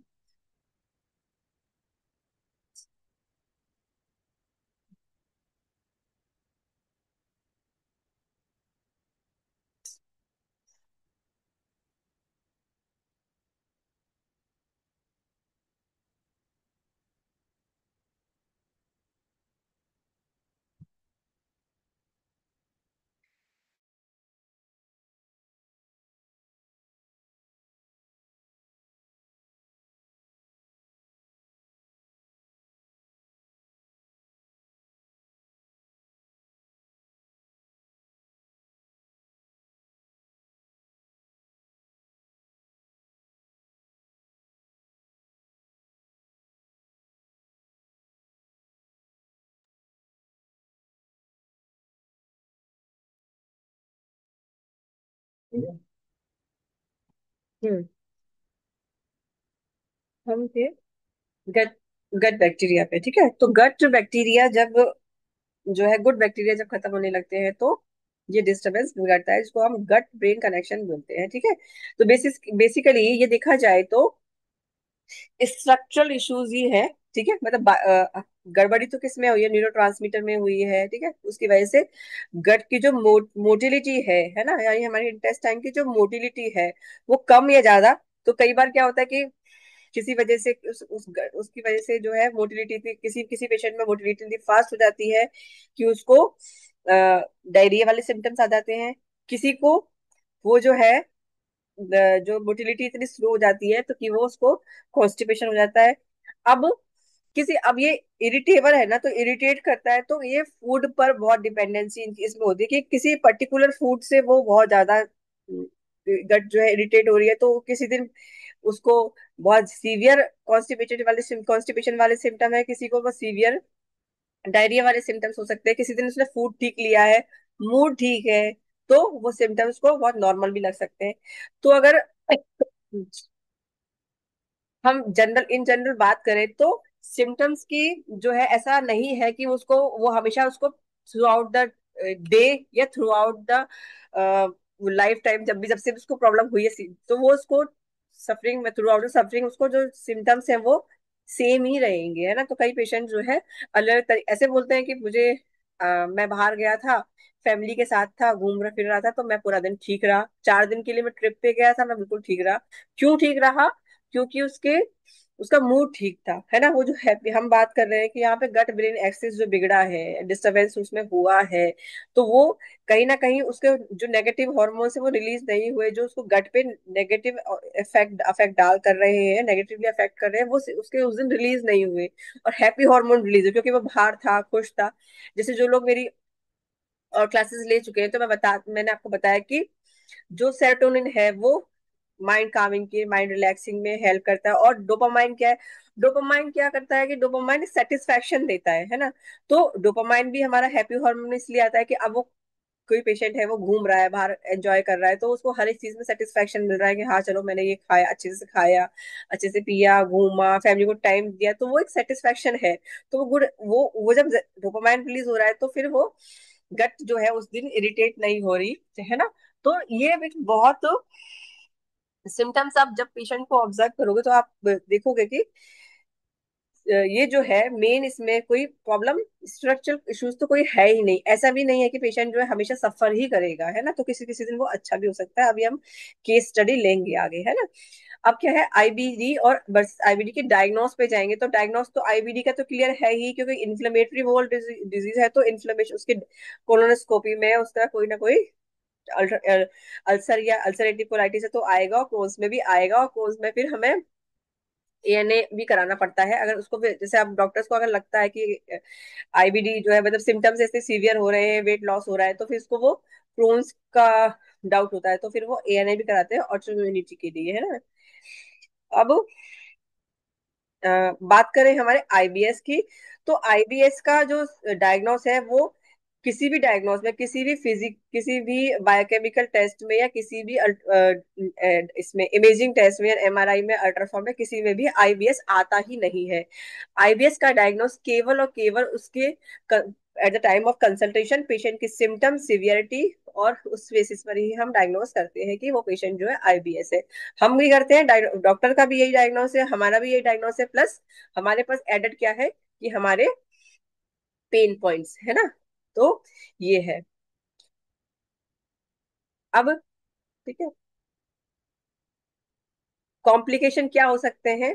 तो कॉम्प्लिकेशन मैंने बताया कि ये जब आईबीडी है या जब आईबीडी हो गया, इन्फ्लेमेशन हो गया जो उसके जो उसमें इंटेस्टाइन में, तो अब आगे जाके सीवियरिटी तो होगी ना। तो उसका न्यूट्रिशन, जब उसका इन्फ्लेमेशन हो गया कोलन में और उसमें सारे पार्ट में, तो अब वो फंक्शनिंग नहीं करेगी प्रॉपर, तो फिर उसके बाद फिर ये सिम्टम्स हो सकते हैं आईबीडी में कि pure nutrition poor nutrition, anaemia, bone loss, infection, blood clot, ulcer, blocked bowels, fistula, ये सारे सिम्टम्स जो है ये इस आईबीडी के बाद हो सकते हैं। तो IBD can be life threatening, IBD से फिर लाइफ थ्रेटनिंग इश्यूज हो जाते हैं, और आईबीडी अगर बिगड़ता है तो फिर वो बहुत ज्यादा सीवियर सिम्टम्स हो सकते हैं। पर आईबीएस में जो है, आईबीएस जो है लेस डेंजरस है, और वो कोई डिस्कम्फर्ट तो करता है पेशेंट को, बट वो लाइफ थ्रेटनिंग नहीं होता है। लाइफ थ्रेटनिंग कब होता है कि जब वो आईबीएस के चलते चलते उसका डिप्रेशन एंजाइटी इतना ज्यादा बढ़ जाए, तो फिर उसको सुसाइडल थॉट्स आ जाते हैं। लेकिन वो वैसे आईबीएस है, देखा जाए तो कोई फिजिकली कोई इतना लॉस नहीं करता है ना। अभी हम, मैम, हाँ जी, ये ब्लॉक्ड बॉवल्स का क्या मतलब है? वोवल ब्लॉक मतलब कि जब आईबीडी के चलते आई ब्लॉक मतलब आईबीडी के चलते चलते ऐसा हो जाता है कि उसके जो पेशेंट के मोशन ही आना बंद हो जाता है, और फिर वो क्योंकि जो सीवियर ओहो। इसमें भी होता है, तो मोशन आना बंद हो जाता है, और फिर उसको बहुत मतलब वो 7 दिन तक, 10 दिन तक, 5 दिन तक, या सीवियरिटी हो तो महीने तक गया ही नहीं वो, है ना, तो वो ये मोशन। फिर एनीमिया की स्थिति बन जाती है उसकी। हाँ हाँ। ठीक है। नहीं, एनीमिया तो ब्लड लॉस है, मतलब ब्लड की कमी है। ब्लॉक फिर जब क्या होता है, जब फर्स्ट तो फिर क्या होता है, वो जो स्टूल है वो वोवल्स में ही जमा होने लगता है, और फिर वो जाके ना उसको फिर कोलन कैंसर ऐसी स्थिति हो जाती है। और ऐसे पेशेंट में फिर वो रेक्टम वाला पार्ट या कुछ पार्ट जो कोलन का है वो सर्जरी सर्जरी से रिमूव करना पड़ता है। तो वोवल जो है ब्लॉक हो जाती है। ओके। हम्म। तो ये तो हुआ जनरल, है ना। अब हम एक केस से स्टडी करें तो फिर हम आगे ट्रीटमेंट पे आएंगे। तो केस की हम स्टडी करें तो जैसे अगर आप कैसे पहचानो, सब लोग वैसे पहचान ही लेते हैं केस, तो सब लोग कर ही रहे हैं फिर भी कि अब आपके पास पेशेंट आएगा तो पेशेंट आके बोलेगा कि सबसे पहले तो यही बोलेगा कि मैंने सारे टेस्ट करवा लिए हैं और मुझे कोई भी दिक्कत नहीं है, ठीक है। सबसे हम अपने डायग्नोस की बात करें तो हमारे पास अलग से भी कई डायग्नोस है कि आईबीएस का पेशेंट, उसमें एडिनल इंसफिशियंसी होती है। एडिनल इंसफिशियंसी की वो स्ट्रेस में है, मतलब उसको कहीं लो कॉन्फिडेंस, आप देखोगे कि तो अधिकतर पेशेंट जो आंखों में आंख रख के बात ही नहीं करेंगे, है ना, वो थोड़ा डाउन ही दिखेगा, वो लेस कॉन्फिडेंट दिखेगा कि हाँ वो ढंग से बात नहीं कर पा रहा है, वो इतना स्ट्रेस में होगा। तो स्ट्रेस हमने देखा कि ये स्ट्रेस जनरेटेड भी है, कि स्ट्रेस की वजह से भी उसको आईबीएस के सिम्टम्स आ सकते हैं। और आईबीएस किसी और वजह से आया है, तो आईबीएस के जैसे इम्यूनिटी उसकी लो हुई, तो वो गट बायोम जो है ये, आप किसी का एक अनम्यूट किया हुआ है तो डिस्टरबेंस हो रहा है, एक सेकंड में म्यूट कर देती हूँ। तो इसमें वाइस वर्सा चलता है, मतलब कि ऐसा भी हो सकता है कि पेशेंट पहले से स्ट्रेस की वजह से जनरेशन मतलब ये आईबीएस उसको हुआ तो स्ट्रेस जनरेटेड इश्यूज भी हुए, और उसके बाद फिर ये चल के उसको स्टमक रिलेटेड इश्यूज होने लगते हैं। कई बार ऐसा भी होता है, पर ऐसा कम होता है, पर ऐसा कई बार होता है कि उसकी इम्यूनिटी वीक हुई किसी वजह से, है ना, फीवर कुछ और, फीवर रहा हो, कुछ ऐसा रहा हो, कुछ गट इश्यूज ऐसे हो कि इम्यूनिटी वीक हो गई, और इम्यूनिटी वीक होने की वजह से फिर जो है गट बैक्टीरिया कम हुए, और उसके होते चलते चलते फिर क्या, उसको आईबीएस सिम्टम आने लगे, और फिर आईबीएस के सिम्टम आने की वजह से फिर वो स्ट्रेस में रहने लगा। पर ऐसा कम होता है, ज्यादातर स्ट्रेस जनरेटेड ही होते हैं इसके इश्यूज जो है ना, ये स्ट्रेस की वजह से ही ऐसे इश्यूज होते हैं। और दूसरा डायग्नोस बहुत अच्छा है। तो अगर आप पेशेंट से बात करोगे तो आप सबसे पहले ये पूछो कि जब आपको सिम्टम आने लगे थे तो क्या कुछ ऐसा इमोशनल सेटबैक आपको हुआ था, यानी इमोशनल कुछ ऐसा कुछ हुआ था कि आप थोड़ा स्ट्रेस में रहने लगे। तो आप पूछोगे तो 99% पेशेंट ऐसा बोलते हैं कि हाँ कुछ उस टाइम कुछ स्ट्रेस वाले इश्यूज रहे थे। तो उस टाइम उनका पहले ही गट थोड़ी वीक रही हो और स्ट्रेस भी हो गया हो, तो दोनों मिलके फिर वो आईबीएस वाले सिम्टम्स फिर उसको आने लग जाते हैं और धीरे धीरे सिवियरिटी बढ़ती जाती है। ठीक है। तीसरा, आपको देखोगे तो आप पेशेंट यही बोलेगा कि मेरे पेट में, स्टमक में, पेट मतलब एब्डोमेन में, नाभि के आसपास दर्द रहता है। ठीक है, मुझे क्रैम्स, पेट में क्रैम्स आता है, जकड़न सी होती रहती है, खाने का मन नहीं करता है, और कई बार अब ये सिम्टम्स जो है अलग अलग भी हो सकते हैं, जरूरी नहीं सारे सारे सिम्टम एक पेशेंट को होंगे ही होंगे, है ना। पेट में दर्द रहेगा, ठीक है, खाने के बाद जाने की हर बार कुछ भी मील खाओगे तो जाएगा। तो आईबीएस डी के पेशेंट जो होते हैं वो कुछ भी खाएंगे तो जाएंगे, मतलब पानी, इतना सीवियरिटी ऐसी हो जाती है। मेरे पास भी कई ऐसे पेशेंट इतने सीवियर हैं कि पानी पियोगे तो जाओगे, चाय पियोगे तो फिर जाओगे, कुछ और पिया तो फिर जाओगे, कहीं बाहर गया तो जाओगे, बाहर से आया तो जाओगे। मतलब कई पेशेंट तो 8-8 9 9 बार भी दिन में मोशन के लिए जाते हैं। जो कई काम करने जा रहा है, आप कोई कोई काम करने जा रहा है, ऑफिस जा रहा है, वो अगर 8 9 बार जाएगा तो सोचो उसकी लाइफ कितने हेल हो जाएगी कि कुछ भी काम करने से पहले वो वॉशरूम जाके आएगा। तो इतने सीवियर सिम्टम हो जाते हैं। और कॉन्स्टिपेशन वाला पेशेंट है तो फिर उसको इतना सीवियर कॉन्स्टिपेशन होगा कि 2 2 3 दिन नहीं जा रहा, तो वो भी हेल है उसके लिए, 2 3 दिन तक जा ही नहीं रहा। ठीक है। तो सिम्टम्स जो है बहुत वेरिड है और अलग अलग हो सकते हैं, है ना। ये बात कर ली। तो आप केस की बात करें तो पेशेंट आएगा तो ये सारी बातें बताएगा। ठीक है। तो आप, और फिर वो बोलेगा कि मेरे डायग्नोस्टिक टेस्ट में कुछ आ नहीं रहा। ठीक है, तो टेस्ट में कुछ आ रहा है तो इसका मतलब वो अभी आईबीएस वाली कंडीशन में ही है, और उसको कुछ टेस्ट में कुछ भी नहीं आ रहा, लेकिन वो आईबीएस है। अब आप अकॉर्डिंगली ट्रीटमेंट बनाओगे कि सी है तो सी वाले सिम्टम्स, मतलब कॉन्स्टिपेशन वाले सिम्टम्स डालोगे, बाकी कुछ ट्रीटमेंट जो है सब में कॉमन है, जो अभी हम देखेंगे। ठीक है। दूसरी बात, फिर अब ट्रीटमेंट की बात करेंगे तो सबसे बड़ा रोल प्ले करता है इसमें उसके डाइट, है ना।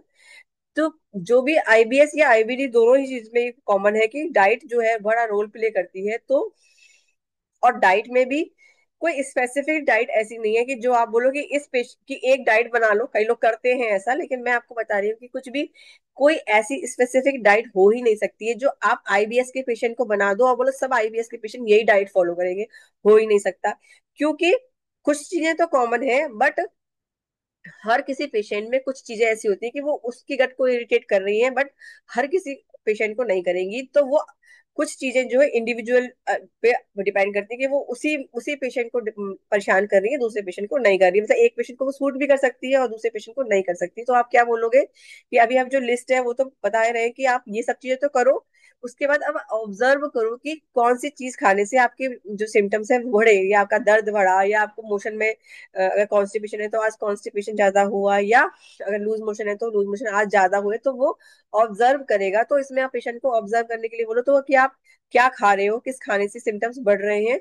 तो वो हर पेशेंट में अलग हो सकता है ना। अब जो सिम्टम, जो जो चीजें कॉमन है, जो डाइट चेंजेस जो कॉमन है, वो हम इस लिस्ट में देख रहे हैं कि गेट मोर फाइबर, कि उनको फाइबर ज्यादा लेना चाहिए। ठीक है, फाइबर ज्यादा लेंगे तो जो वो कॉन्स्टिपेशन वाले पेशेंट में स्पेशली जो कॉन्स्टिपेशन है, तो अगर फाइबर वाला फूड लेंगे तो कॉन्स्टिपेशन जो है जो है उसका ठीक होगा, है ना। और अगर जिसकी मोटिलिटी पहले ज्यादा है, आईबीएस सी का पेशेंट, डी का पेशेंट है, तो उसको उसके नहीं बोलेंगे कि भैया फाइबर, उसको पहले ही मोटिलिटी बढ़ी है, अगर फाइबर ज्यादा लेगा तो और बढ़ सकती है ना। बट वो डिपेंड करेगा केस पे, है ना।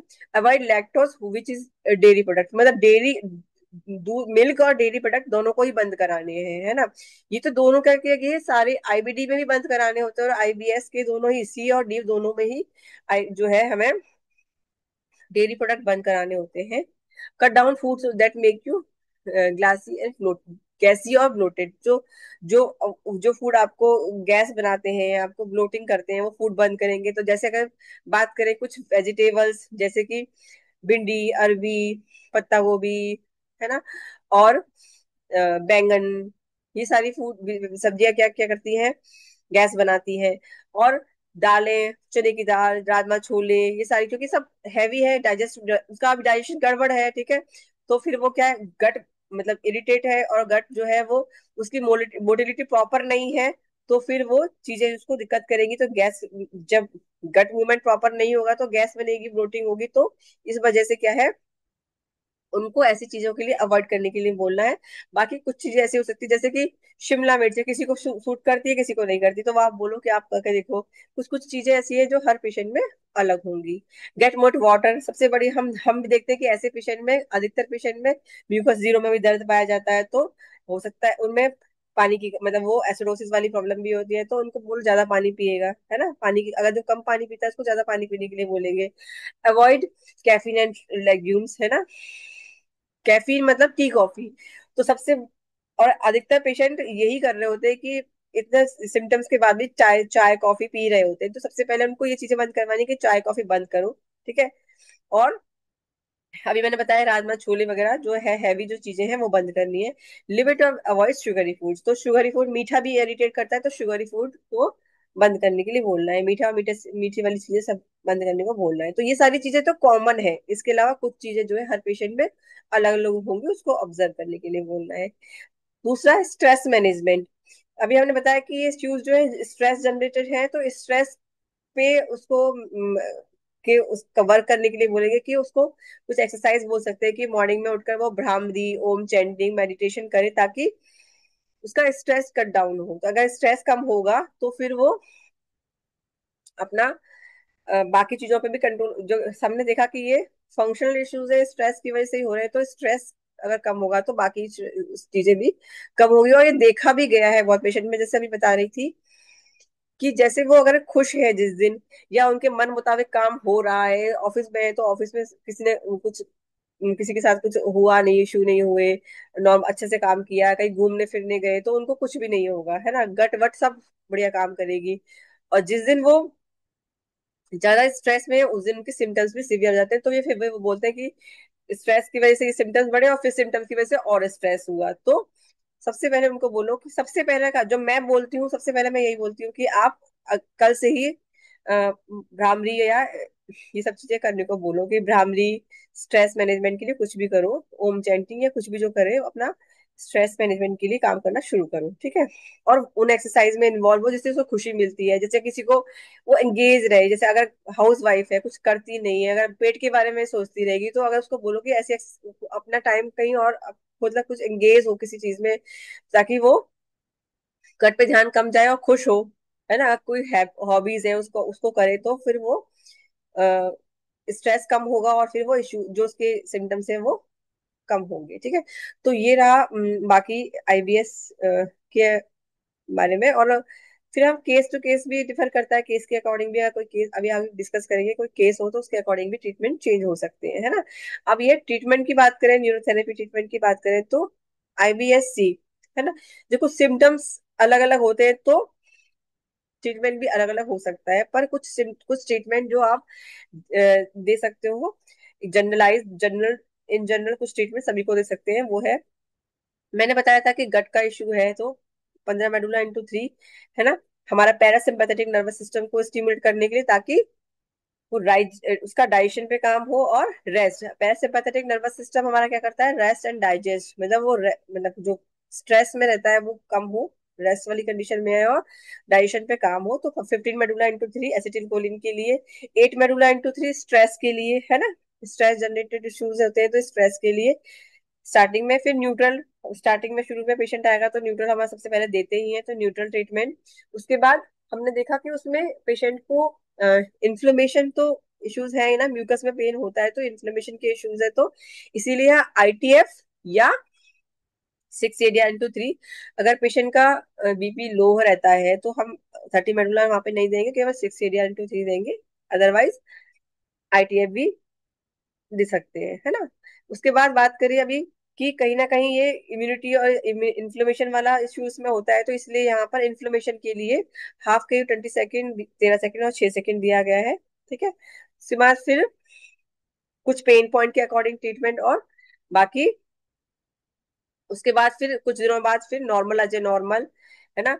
अगर कॉन्स्टिपेशन है अभी तो राउंड नॉर्मल, एलएसटीएफ, ये सारे ट्रीटमेंट ऐड कर सकते हैं कॉन्स्टिपेशन वाले पेशेंट में।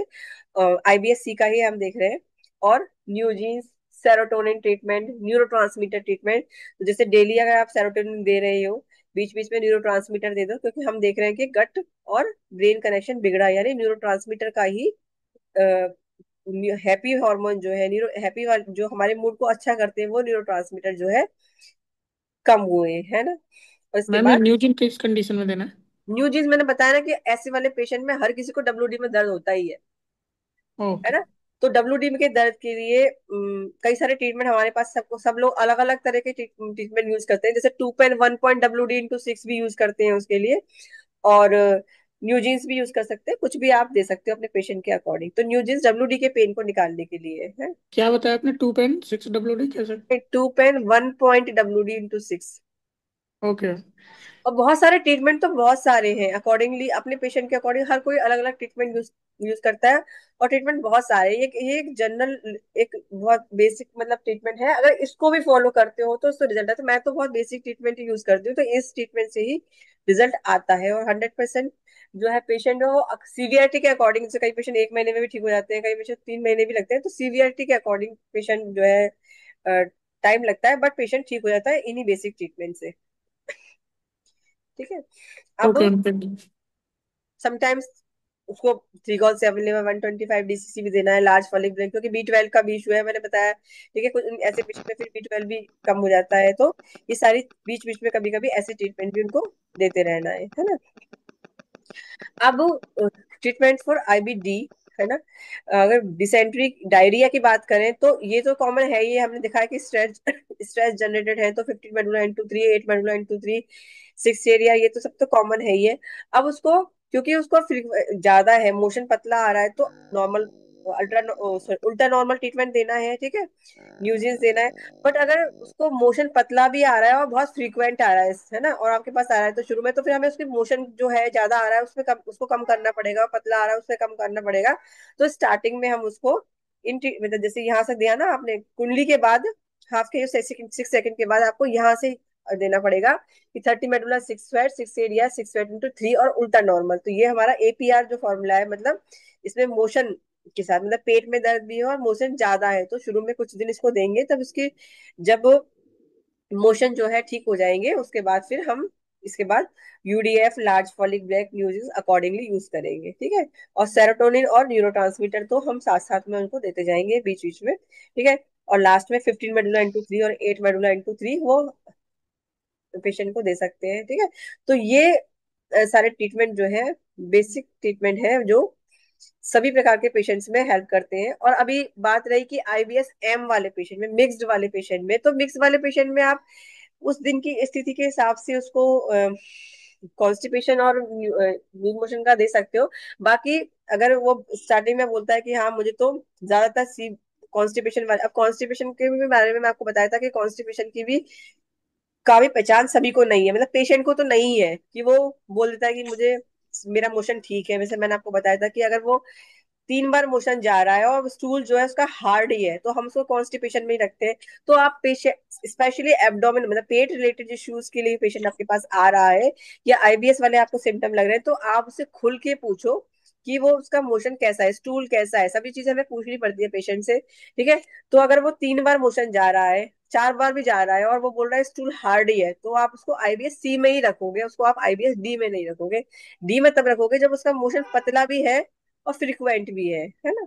पतला है, एक बार जा रहा है तो ठीक है, फिर आप उसको उल्टा नॉर्मल मत दो, ये सब मत दो, और इसको आप UDF से, मतलब बेसिक देने के बाद UDF से स्टार्ट करोगे, पतला मोशन आ रहा है। ठीक है। लेकिन अगर ज्यादा बार जा रहा है, पतला मोशन आ रहा है, तो फिर हमें ये वाला ट्रीटमेंट देने की जरूरत पड़ेगी, 30 मेडुला 6 है 6 एरिया इंटू 6 है। ठीक है। तो अकॉर्डिंगली ट्रीटमेंट बनेगा पेशेंट के अकॉर्डिंग। मैम हाँ जी। जैसे पेशेंट को सेमी सॉलिड टाइप का आ रहा है और उसको बार बार जाने का मन कर रहा है तो भी कॉन्स्टिपेशन ही है? सेमी सॉलिड आ रहा है, हाँ, और बार बार जाने का मन कर रहा है उसका आपको लेकिन बना आ नहीं हुआ, रहा वो। हाँ बार बार जा रहा है, जा रहा है, बार बार मन कर रहा है, जा रहा है।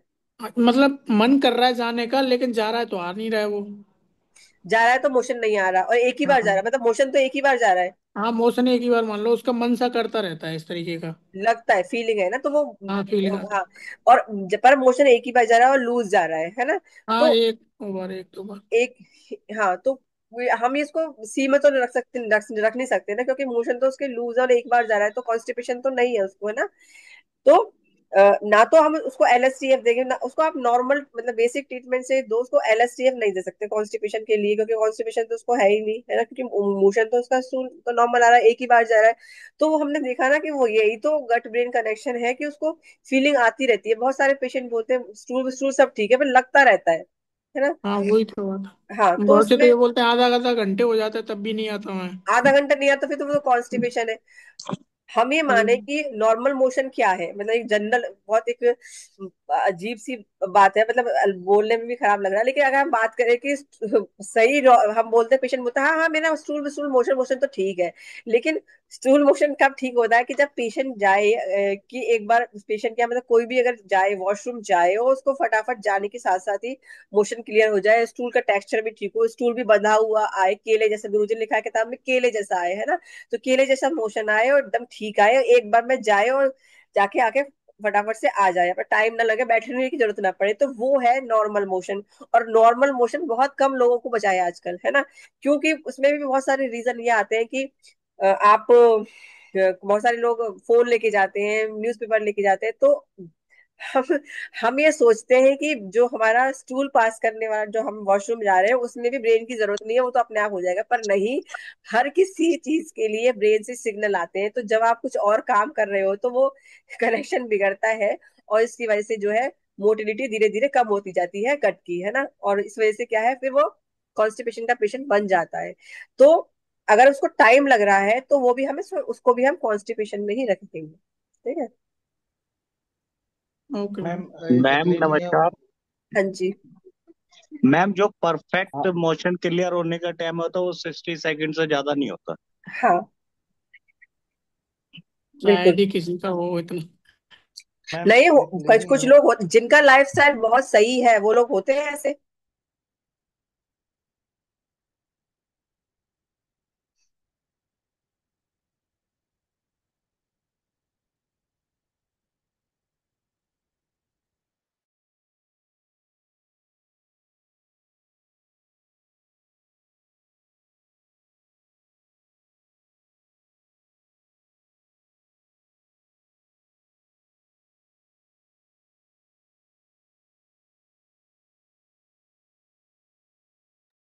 हाँ जी।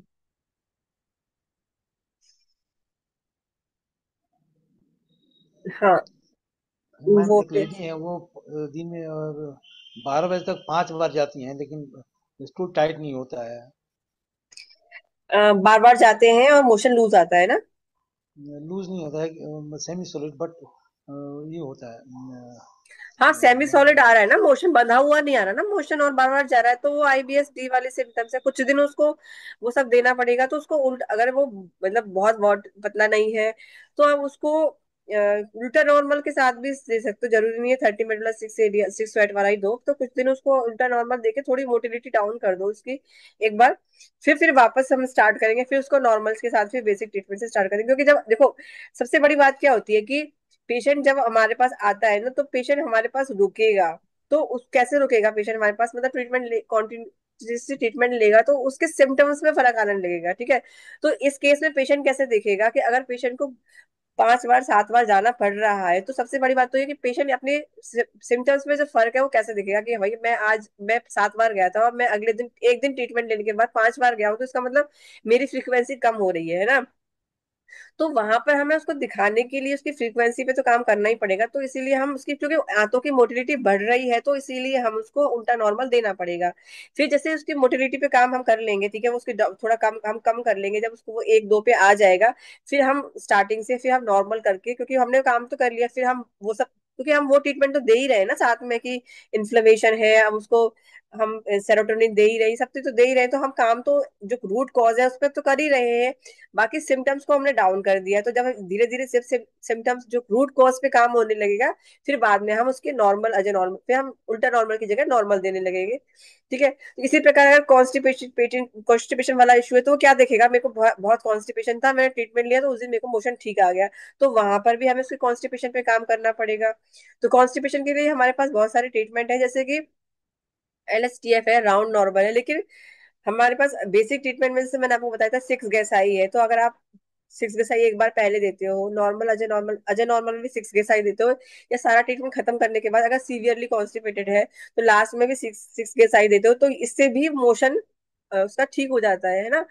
तो उसको फर्क कब लगेगा कि जब उसका कॉन्स्टिपेशन में फर्क पड़ेगा, तो इसीलिए हमें सिम्टोमेटिक रिलीफ भी दिलाना होता है। ऐसे नहीं बोल सकते कि हाँ हम तो रूट कॉज पे काम कर रहे हैं, आपके सिम्टम से फर्क नहीं। हाँ, ऐसे पेट वाले पेशेंट में या जैसे मैंने बताया पेन वाले पेशेंट में, तो पेन वाले पेशेंट में उसको हमें पेन में भी तो रिलीफ दिलाना पड़ता है, तो हमें सिम्टोमेटिक रिलीफ के बारे में भी सोचना है और साथ साथ रूट कॉज के बारे में भी सोचना है। ठीक है। मैम अभी नाभि का चर्चा चल रही थी। एक 17 साल की लड़की है, उसके नाभि में दर्द बहुत होता है, चारों तरफ दर्द था। तो मैंने उसको साइड का स्टिचिंग दिया, ONS दिया, नॉन दिया, लेकिन नाभि का दर्द नहीं जा रहा है उसका। और जब नाभि का पेट केवल सोती है तो अब जब पेट केवल सोती है तो उसका दर्द नहीं रहता है। नाभि मतलब का उनको दर्द मतलब नाभि के आसपास दर्द ना। नाभि में दर्द है, नाभि के आसपास दर्द तो कम हो जाता है, लेकिन नाभि में दर्द होता है। और गैस आई पे गैस पे दर्द करता है वहाँ पे। अभी गैस राइट ओनली ओवरी में में दर्द पेन है है? गैस ओनली में? गैस ओनली, गैस आई, राइट ओवरी, लेफ्ट तो ओवरी सब था। हाँ तो अगर देखो सारे पेन पॉइंट में दर्द है, तो मैंने आपको बताया था ना, मैंने क्लास में बताया था कि जो हमारे पास जैसा न्यूट्रल बनता है ना, तो उसी तरह से जो न्यूट्रल के साथ देते हैं ना कि वो 1 point gas only, 1 point gas I, 1 point gall, 1 point liver, 1 point mucus, 1 point G G. वो लिवर म्यूकस, फिर right ovary left ovary WD, तो ये वाला जो ट्रीटमेंट सेट है ये चलाओ, तो ये इसमें हमने माइल्ड माइल्ड तरीके से, मतलब माइल्ड फॉर्म में और सारे ही पॉइंट पे कवर किया है। तो ये वाला पॉइंट, ये वाला फॉर्मूला आप स्टार्टिंग में रोज दो उसको, जब तक जी इसके पेन पॉइंट्स ना निकले। ठीक है, एक सेट ये देना ही है, तो उसमें सारे पेन पॉइंट्स कवर किए और हम पॉइंट करके दे रहे हैं, तो माइंड हल्का हल्का स्टिमुलेट करके वो पेन पॉइंट निकल जाते हैं। तो ये एक तरीका ये भी है। ठीक है, अब बोल लो गैस ओनली गैस आई में दर्द है, तो मैंने आपको बताया था कि 10 medulla gas only 6.10, 10 medulla 1 gas only 6.1 gas I 6 point, ये भी हमारे पास फॉर्मूला है जो कि हम गैस ओनली गैस आई के पेन को टारगेट कर सकते हैं। फिर इसमें भी हम × 3 भी कर सकते हैं, एक ये हो गया। तीसरा कि आप उसके नाभि को देखिए, नाभि तो सेट है। ठीक है, तो ये सारी गैस ओनली गैसाई का दर्द तो ये शो कर रहा है ना कि उसका स्टमक इंटेस्टाइन जो प्रॉपरली वर्क कर ही नहीं है, क्योंकि उसका स्टमक काम नहीं कर रहा है, इंटेस्टाइन काम नहीं कर रहा। तो ये तो पेन पॉइंट्स के अकॉर्डिंग हो गया। बाकी आप जैसे कॉन्स्टिपेशन के हिसाब से या स्टूल के हिसाब से भी ट्रीटमेंट्स में ऐड करोगे कि भाई सिक्स गैसाई कॉन्स्टिपेशन है तो सिक्स गैसाई दो, ठीक ना। तो एग्जैक्टली केस जो है उसके हिसाब से ट्रीटमेंट बनेगा। और नाभि के आसपास का दर्द इन ये सबसे निकल जाता है। नाभि के आसपास, ये नाभि में दर्द है, तो नाभि में दर्द तो इसीलिए ना, नाभि जहाँ लाई कर रही है वो इंटेस्टाइन ही तो आती है हमारी, स्मॉल जी। इंटेस्टाइन, इंटेस्टाइन वाला पार्टी तो आता है जहाँ नाभि होती है। इसका मतलब उसके आते हैं, उसके इंटेस्टाइन सही से काम नहीं कर रही है, तो इसके लिए ये सारे पॉइंट आप दीजिए। जब ठीक है, पेट केवल सोती है तो उसको आराम मिलता है। पेट की बल होती है तो वहां उसका थोड़ा सा, उसको ये सर्कुलेशन का थोड़ा सा आजू बाजू चला जाता होगा, नाभि नाभि के आसपास है उस एरिया में सर्कुलेशन चला जाता होगा, जो जो एरिया उसका पेन है, मतलब जहाँ एरिया में पेन है उसकी है, उधर उधर ब्लड सर्कुलेशन पहुंच जाता होगा, तो उसको आराम मिल जाता होगा। हम ये मानते हैं कि किसी भी अगर हमारे पेन पॉइंट में दर्द है या कोई दर्द है, इसका मतलब ये कि वहां सर्कुलेशन प्रॉपर नहीं है, तो जब पेट के बस होती है तो उस जगह सर्कुलेशन पहुंच जाता होगा, ब्लड पहुंच जाता होगा, तो उसको आराम मिल जाता होगा। तो आपको यही तो फाइंड आउट करना है कि बेसिकली स्पेसिफिकली किस पेन पॉइंट पे दर्द है, और हम उस पेन पॉइंट का दर्द है, यही तो हमारी न्यूरोथेरेपी है, कि किस जगह दर्द है, किस पेन पॉइंट पे दर्द है, और उस पेन पॉइंट में ब्लड सर्कुलेशन बढ़ाना है। और हम पॉइंट देते हैं तो ब्लड सर्कुलेशन ही तो बढ़ा रहे हैं ना। तो जहां जहां पेन पॉइंट में दर्द है, सिंपल, मैं तो बिल्कुल बेसिक ट्रीटमेंट बताती हूँ, और बेसिक ट्रीटमेंट से रिजल्ट आता है कि आप चेक करो अच्छे से किस पेन पॉइंट पे दर्द है, और उस पेन पॉइंट के दर्द उसको निकालने के लिए पेन पॉइंट वो है वो देते रहो, और फिर जब दर्द निकल जाएगा तब इसका मतलब हाँ जैसे सर्कुलेशन पहुंच गया है। उसको ठीक वोमिटिंग है। टेंडेंसी रहती है, लेकिन वोमिटिंग होता नहीं है। हाँ जी। उसको वोमिटिंग टेंडेंसी होती है, लेकिन वोमिटिंग होता नहीं है। होता नहीं है तो 15 मेडुला तो मांग ही रहा है ना। स्टार्टिंग में 15 मेडुला मैंने बताया ना कि मैंने आपको जी क्लासेस में भी बताया कि 15 मेडुला, मैंने दिया था, 15 मेडुला मैंने तो दिया हर था। पेशेंट को देना चाहिए। और पेट रिलेटेड जो भी पेशेंट आया, गैस नावी नले ये वो, जो भी पेट का पेशेंट आया, 15 मेडुला शुरू में दे दो उसको। तो आप 15 मेडुला शुरू में दोगे तो वो वॉमिटिंग वाली टेंडेंसी भी चली जाएगी, और पेट जो ट्रीटमेंट तो बाकी होगा वो होगा। और उसको सिखा दो 15 मेडुला × 3, वो अगर वॉमिट जैसी आए तो वो वॉमिटिंग वाली अच्छा, टेंडेंसी हो तो ये ले लो। जी जी जी, हम्म। ठीक, है ना। Thank you. हाँ ये नवीन। मैम, मैम अपने डाइट में फाइबर कैसे बढ़ा सकते हैं? क्योंकि हम सारी सब्जियों के छिलके उतार देते हैं, खीरे के उतार देते हैं, हम्म। तो आटा अधिकतर लोगों का मिल वाला आता है, तो तो उसमें वही तो फाइबर नहीं होता। तो तो क्या? लोग, हम्म। यही तो आजकल जो प्रॉब्लम हो रही है वो इसीलिए ही तो हो रही है। पहले कहाँ इतने पेट के मरीज हुआ करते थे जितने आज के हो। क्यों? सारा फाइबर उन्होंने निकाल दिया। कि चोकर, आटे में से चोकर निकाल दिया, ब्रांड निकाल दिया है ना, तो सारा वो अब पैसा एकदम आटा इतना पतला हो गया ब्रांड। तो हमें वापस उस चीजों पे आना पड़ेगा ना। हमने हमने मॉडर्नाइजेशन के नाम पर अपना लाइफस्टाइल खराब किया है, लेकिन वापस उस चीज पे आना पड़ेगा। और लोग आ रहे हैं अब, जब पेट के मरीज हो रहे हैं कि आटा खुद पिसवा के लेके आ रहे हैं, या उसमें जो ब्रांड के जो जिसमें ब्रांड वाला आटा होता है, वीट जो विद ब्रांड है वो ऐड कर रहे हैं। फाइबर ऐड कर रहे हैं कि फाइबर वाली चीजें जो है, मतलब पहले बिस्किट खा रहे थे तो मैदा वाले बिस्किट खा रहे थे, अब ओट्स वोट्स ये वाले सारे बिस्किट खा रहे हैं। ठीक है। तो ये सारी चीजें हमें ऐड करें। रफेज यूज कर, मतलब ये रफेज मतलब ये फ्रूट्स वेजिटेबल्स अपने खाने में, सैलेड यूज करनी पड़ेगी। तो ये यही तो फाइबर है ना, तो फाइबर ऐड करना पड़ेगा। और आप कह रहे हो कि नहीं कर रहे हैं, तो वो अब जब पेट के मरीज बनेंगे तो हमें करना ही पड़ेगा। मैम जैसे मैं पहले खीरे को छिलका उतार के खाता था, फिर किसी ने कहा नहीं, छिलके के साथ खाओ। क्या हाँ। केमिकल क्या केमिकल छिलके में जाएगा, उसके अंदर नहीं जाएगा क्या? क्यों ना, फिर वो एग्जैक्टली अभी तो सब यही तो मतलब वो वाली बातें हैं कि एक एक दूसरे की बात को काटने वाली बातें ना। आजकल इतने हेल्थ गुरुज बैठे हैं यूट्यूब पर सब जगह। तो वो एक हेल्थ गुरु जो बात कहता है, दूसरा हेल्थ गुरु उसकी बात को काट देता है ना। एक बोलता है छिलके के साथ खाना चाहिए, दूसरा बोलता है छिलका उतार देना चाहिए। जब कोई चीज जाएगी हमारे, अगर हम स्किन पे कोई चीज अप्लाई करते हैं तो वो स्किन से हमारे ब्लड में नहीं जाती है, जाती है ना। तो इसी तरह अगर फ्रूट वेजिटेबल में कुछ आप ऊपर अप्लाई करते हो, क्या उसकी स्किन के थ्रू, यानी स्किन के छिलके के थ्रू अंदर नहीं जाएगी? जाएगी। पहली बात। दूसरी बात कि आजकल तो इंजेक्ट भी कर रहे हैं। जब इंजेक्ट कर रहे हैं तो आपने पल्प पे इंजेक्ट कर दिया है, तो पल्प पे इंजेक्ट किया है, तो क्या आप क्या पल्प हटा दोगे छिलका खा लोगे? ऐसा नहीं करते ना। तो ये एक गलत तरीका है ये। आपको जो फ्रूट अगर आप अच्छे से धो के खाओ, धोने का भी तरीका है ना कि आप उसको डिसइंफेक्ट आप अपने नमक से साफ कर सकते हो उस छिलके को, उसको, है ना। ये भाई कई सारे तरीके हैं उसको साफ करने के। तो लेकिन जिन चीजों का आप छिलका खा सकते हो वो छिलके के साथ खाओ। है ना। जी मैम। जी मैम। नमस्ते। नमस्ते मैडम, मैं वीरेंद्र कुमार बोल रहा हूँ मैडम। हाँ जी हाँ। नमस्कार। हाँ नमस्ते मैडम। मैम एक ये अगर पेशेंट को मोशन सेमी सॉलिड सही मोशन हो रहा है लेकिन खाना खाते ही उसको मोशन होता है, तो इसकी क्या प्रॉब्लम है? ये है तो वही गट मोटिलिटी का ही तो इशू है। अगर उसको, हम्म। फिर वही तो है ना कि बस एक तो ये तो आपने सिर्फ एक एक सिम्टम बताया कि उसके में खाते ही मोशन जाता है। बाकी और क्या? कि उसको पेट में भी दर्द है, उसका उसका कुछ टेस्ट वगैरह करवाया है, टेस्ट बस सब नॉर्मल आया है, गैस बनती है, ब्लोटिंग है, स्ट्रेस, लाइफ में स्ट्रेस है, तो ये सारी सिम्टम्स क्या है? फिर आईबीएस की यही है ना। तो आईबीएस वाले सिम्टम है, तो अभी हमने हम्म। बताया ये सब ट्रीटमेंट हमें काम इस तरह से ही करना पड़ेगा जैसे हमने ट्रीटमेंट बताया, 15 मेडुला × 3, 8 मेडुला × 3 से। फिर अगर केस है, एग्जैक्टली केस आपके पास है, पेशेंट आपके पास है, तो पेन पॉइंट चेक करो कि क्या उसके म्यूकस वाले पेन पॉइंट में दर्द है, उसके डब्ल्यूडी वाले पेन पॉइंट में दर्द है, गैस ओनली गैस में दर्द है, तो अकॉर्डिंगली ट्रीटमेंट बनाओ। अब वैसे ये चीज तो जरूरी नहीं है कि वो केवल और केवल खाते ही मोशन जाता है तो ये आईबीएस का हो गया। ऐसा नहीं कहेंगे कि हम एक सिम्टम देख के ये तो भैया आईबीएस के सिम्टम है, आईबीएस ही हो गया। हो सकता है कि उसकी बाकी आईबीएस ऐसे सिम्टम ना हो, केवल खाते ही मोटिलिटी उसकी बढ़ जाती हो किसी वजह से, उसके इंटेस्टाइन की किसी और वजह से उसकी इंटेस्टाइन की मोटिलिटी बढ़ गई हो। तो देखो पेन पॉइंट क्या है, किस वजह से हो रहा है, तो पेन पॉइंट के अकॉर्डिंग ट्रीटमेंट बनाओ। ठीक है। जी और जी। UDF thank you ma'am. UDF आता हो उसको, है ना। तो ये सारी अकॉर्डिंगली ट्रीटमेंट बनता है, क्योंकि हमें हमारे पास कितना बड़ा डायग्नोस के लिए हमारे पास है कि हम पेशेंट से जब कंसल्ट करते हैं तो हमारे पास ये सारे डायग्नोस है कि हम उससे बात करते हैं ना, तो गुरुजी ने हमें बता रखा है अगर ऐसा है तो ऐसा होगा, वैसा है तो वैसा हो, ये प्लस हमारे पास पेन पॉइंट्स है, हमारे पेन पॉइंट्स भी बहुत कुछ बताते हैं पेशेंट के पास बारे में। तो पेन पॉइंट्स भी हमें देख रहे हैं कि अगर गैसोली में दर्द है, गैसाई में दर्द है, इसके हिसाब से भी हम ट्रीटमेंट बनाएंगे। तो ये सब सब मतलब हम सब कुछ देख के फिर ट्रीटमेंट बनाएंगे ना, खाली एक सिम्टम के बेसिस पे तो ट्रीटमेंट नहीं बना सकते ना कि क्या क्यों कैसे क्या देंगे। जी। राइट। राइट। जी। हाँ जी। Thank you. हेलो। हाँ हेलो। जी। नमस्ते मैम। नमस्ते। मैम पारुल बोल रही हूँ। मैम मेरे हस्बैंड को ना अल्सरेटिव कोलाइटिस है। किसको?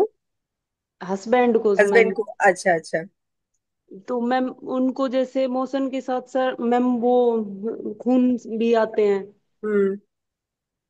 तो मैम उसके लिए मतलब ट्रीटमेंट जो ये आपने बताया ये वाला दे नहीं सकते हैं? नहीं नहीं, इस हाँ दे, ये जो सिम्टम्स के अकॉर्डिंग ये ट्रीटमेंट तो दे ही सकते हैं, क्योंकि देखो अल्सरेटिव कोलाइटिस का पेशेंट अगर लंबे टाइम से परेशान है तो उसको भी स्ट्रेस तो रहता ही है ना, तो ये तो ट्रीटमेंट देंगे ही देंगे, ये तो दे सकते हैं ना। आईबीएस-सी जो डी वाला है तो वो भी देंगे, लेकिन उसमें हमें और आगे लेवल पे भी काम करना पड़ेगा, तो उसका और भी ट्रीटमेंट मतलब उसमें एड ऑन करना पड़ेगा इस ट्रीटमेंट के हिसाब से। अगर उसको आईबी अल्सरेटिव कोलाइटिस है तो अल्सर के लिए भी ट्रीटमेंट देना पड़ेगा, है ना। ब्लीडिंग हो रही है तो हमारे पास अल्सर के लिए, जैसे घाव है तो घाव के लिए हमारे पास जैसे इंजरी हाँ मैम ट्रीटमेंट, तो उसमें हाँ। इंजरी प्लस फोर थायराइड भी ऐड करना पड़ेगा, और कई और सारे ट्रीटमेंट है वो अकॉर्डिंगली ऐड करने पड़ेंगे। लेकिन ये ट्रीटमेंट भी दे सकते हो पर ऐड ऑन करना पड़ेगा। मेरे पास लिखा हुआ है अल्सरेटिव कोलाइटिस का ट्रीटमेंट, तो मैंने किसी को बताया था अभी कुछ दिन पहले ही, तो वो मैम आप शायद। हम्म। सेंड करना। हाँ मैं आपको सेंड कर। सेंड, आप मुझे एक मैम वो हाय लिख के दूध भी। लेते हैं जैसे रात को, तो वो नहीं लेना चाहिए मैम? नहीं, दूध नहीं लेना चाहिए। देखो पेट का किसी भी पेशेंट को दूध नहीं लेना चाहिए। ठीक है मैम। ठीक है। आप मैम मुझे ठीक ना हाय करके भेजना, मुझे मेरे पास शायद नंबर सेव नहीं है ना। हाँ, ठीक है मैम। मैम है मेरे नंबर सेव आपके पास? ठीक है। ठीक है। ठीक है मैम मैं भेज दूंगी, आप भेजना मेरे पास। Hmm. Thank you. Ma'am hello. हाँ जी हाँ जी। हाँ, मेरे पास भी एक पेशेंट आई थी, मल्टीपल प्रॉब्लम थी, उनको पेट में बहुत ज़्यादा दिक्कत थी। हम्म। तो काफ़ी ट्रीटमेंट दिए थे लेकिन वो ठीक नहीं हुई थी, फिर उनको डॉक्टर के पास ही जाना पड़ गया था। क्यों? पहले तो आई थी, वहाँ स्ट्रेस में रहती थी बहुत ज़्यादा।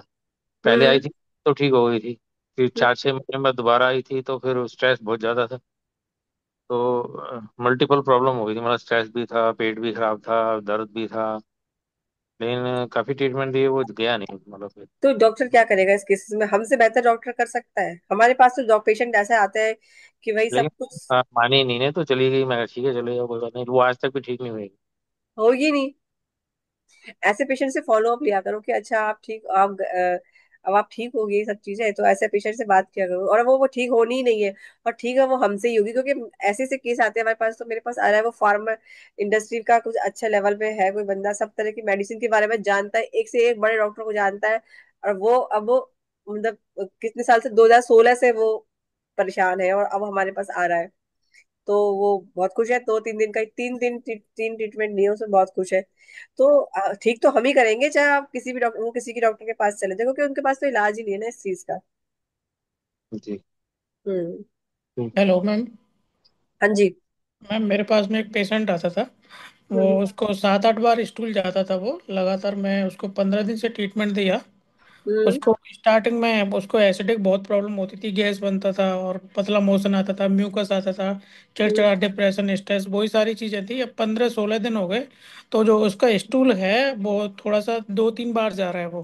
हम्म। ठीक है। और लेकिन उसका वो नहीं है, गॉल ब्लैडर नहीं है। तो हाँ वो सुबह कैप्सूल खाता है जो एसिडिटी के लिए होता है। हाँ। तो सारी उसका चीज़ें बंद ठीक है। करवाओ ना, उसका वो जो एसिडिटी वाला कैप्सूल बंद कराओ ना, जब तक वो पैंडी लेता रहेगा ना, तो वो ये सारी चीजें तो नॉर्मल अपना गैस मतलब जो स्टमक एसिड बनने नहीं देती ना, जब तक वो गैस मतलब एसिडिटी क्यों दे, मतलब क्यों ले रहा है वो एसिडिटी के लिए ना। एक्चुअली मैंने ये सारा ट्रीटमेंट दिया ना, एटीएफ भी दिया उसमें, लास्ट में ये एप्रिन भी ऐड कर दिया। बट हम्म। जैसे ही वो कैप्सूल बंद करता है, ये 7-8 बार से स्टूल वो 2-3 बार पे आ गया। लेकिन हम्म। अब उसको कॉन्स्टिपेशन बनने लगा है उसी ट्रीटमेंट से जो चल रहा था। हम्म। लेकिन जैसे ही वो कैप्सूल बंद करता है तो उसको एसिडिटी बनने लग जाती है। तो ऐसी चीजें हमारे पास ट्रीटमेंट है ना, अभी उसका आप केस पूरा लिख के भेजना डिटेल में, आपको इसका ट्रीटमेंट।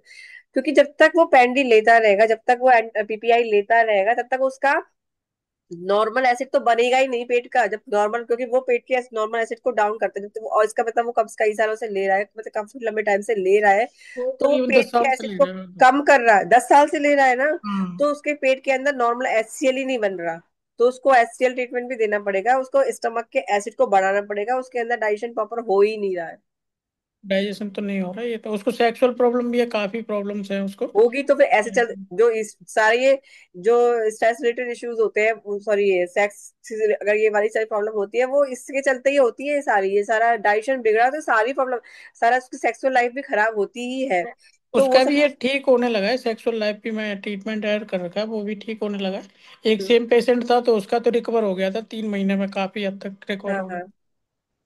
तो यही लेकिन समझ नहीं आ रहा है। उसको पैंडी खाने के लिए मना करो, उसको बोलो आप उसमें ट्रीटमेंट में ऐड ऑन करो, और उसको बोलो कि वो पैंडी जैसे जब तक वो लेता रहेगा तब तक हम कभी, हमारा काम ही नहीं होगा, क्योंकि हम, उसका एचसीएल प्रॉपर बनेगा ही नहीं, उसका एसिड प्रॉपर बनेगा ही नहीं, तो डाइजेशन प्रॉपर कैसे होगा उसका। तो जैसे अभी उसका बंद करवाते हैं तो इसमें एक एचसीएल ट्रीटमेंट ऐड कर दें, और नहीं दूसरा अभी, जो। नहीं अभी एचसीएल नहीं करना। अभी तो आपने तो वहां से तो बंद करवाया या एचसीएल, उसको पहले एसिडिटी के लिए, अब उसका हमारे पास है एक, पर ये डेली नहीं देना है ना।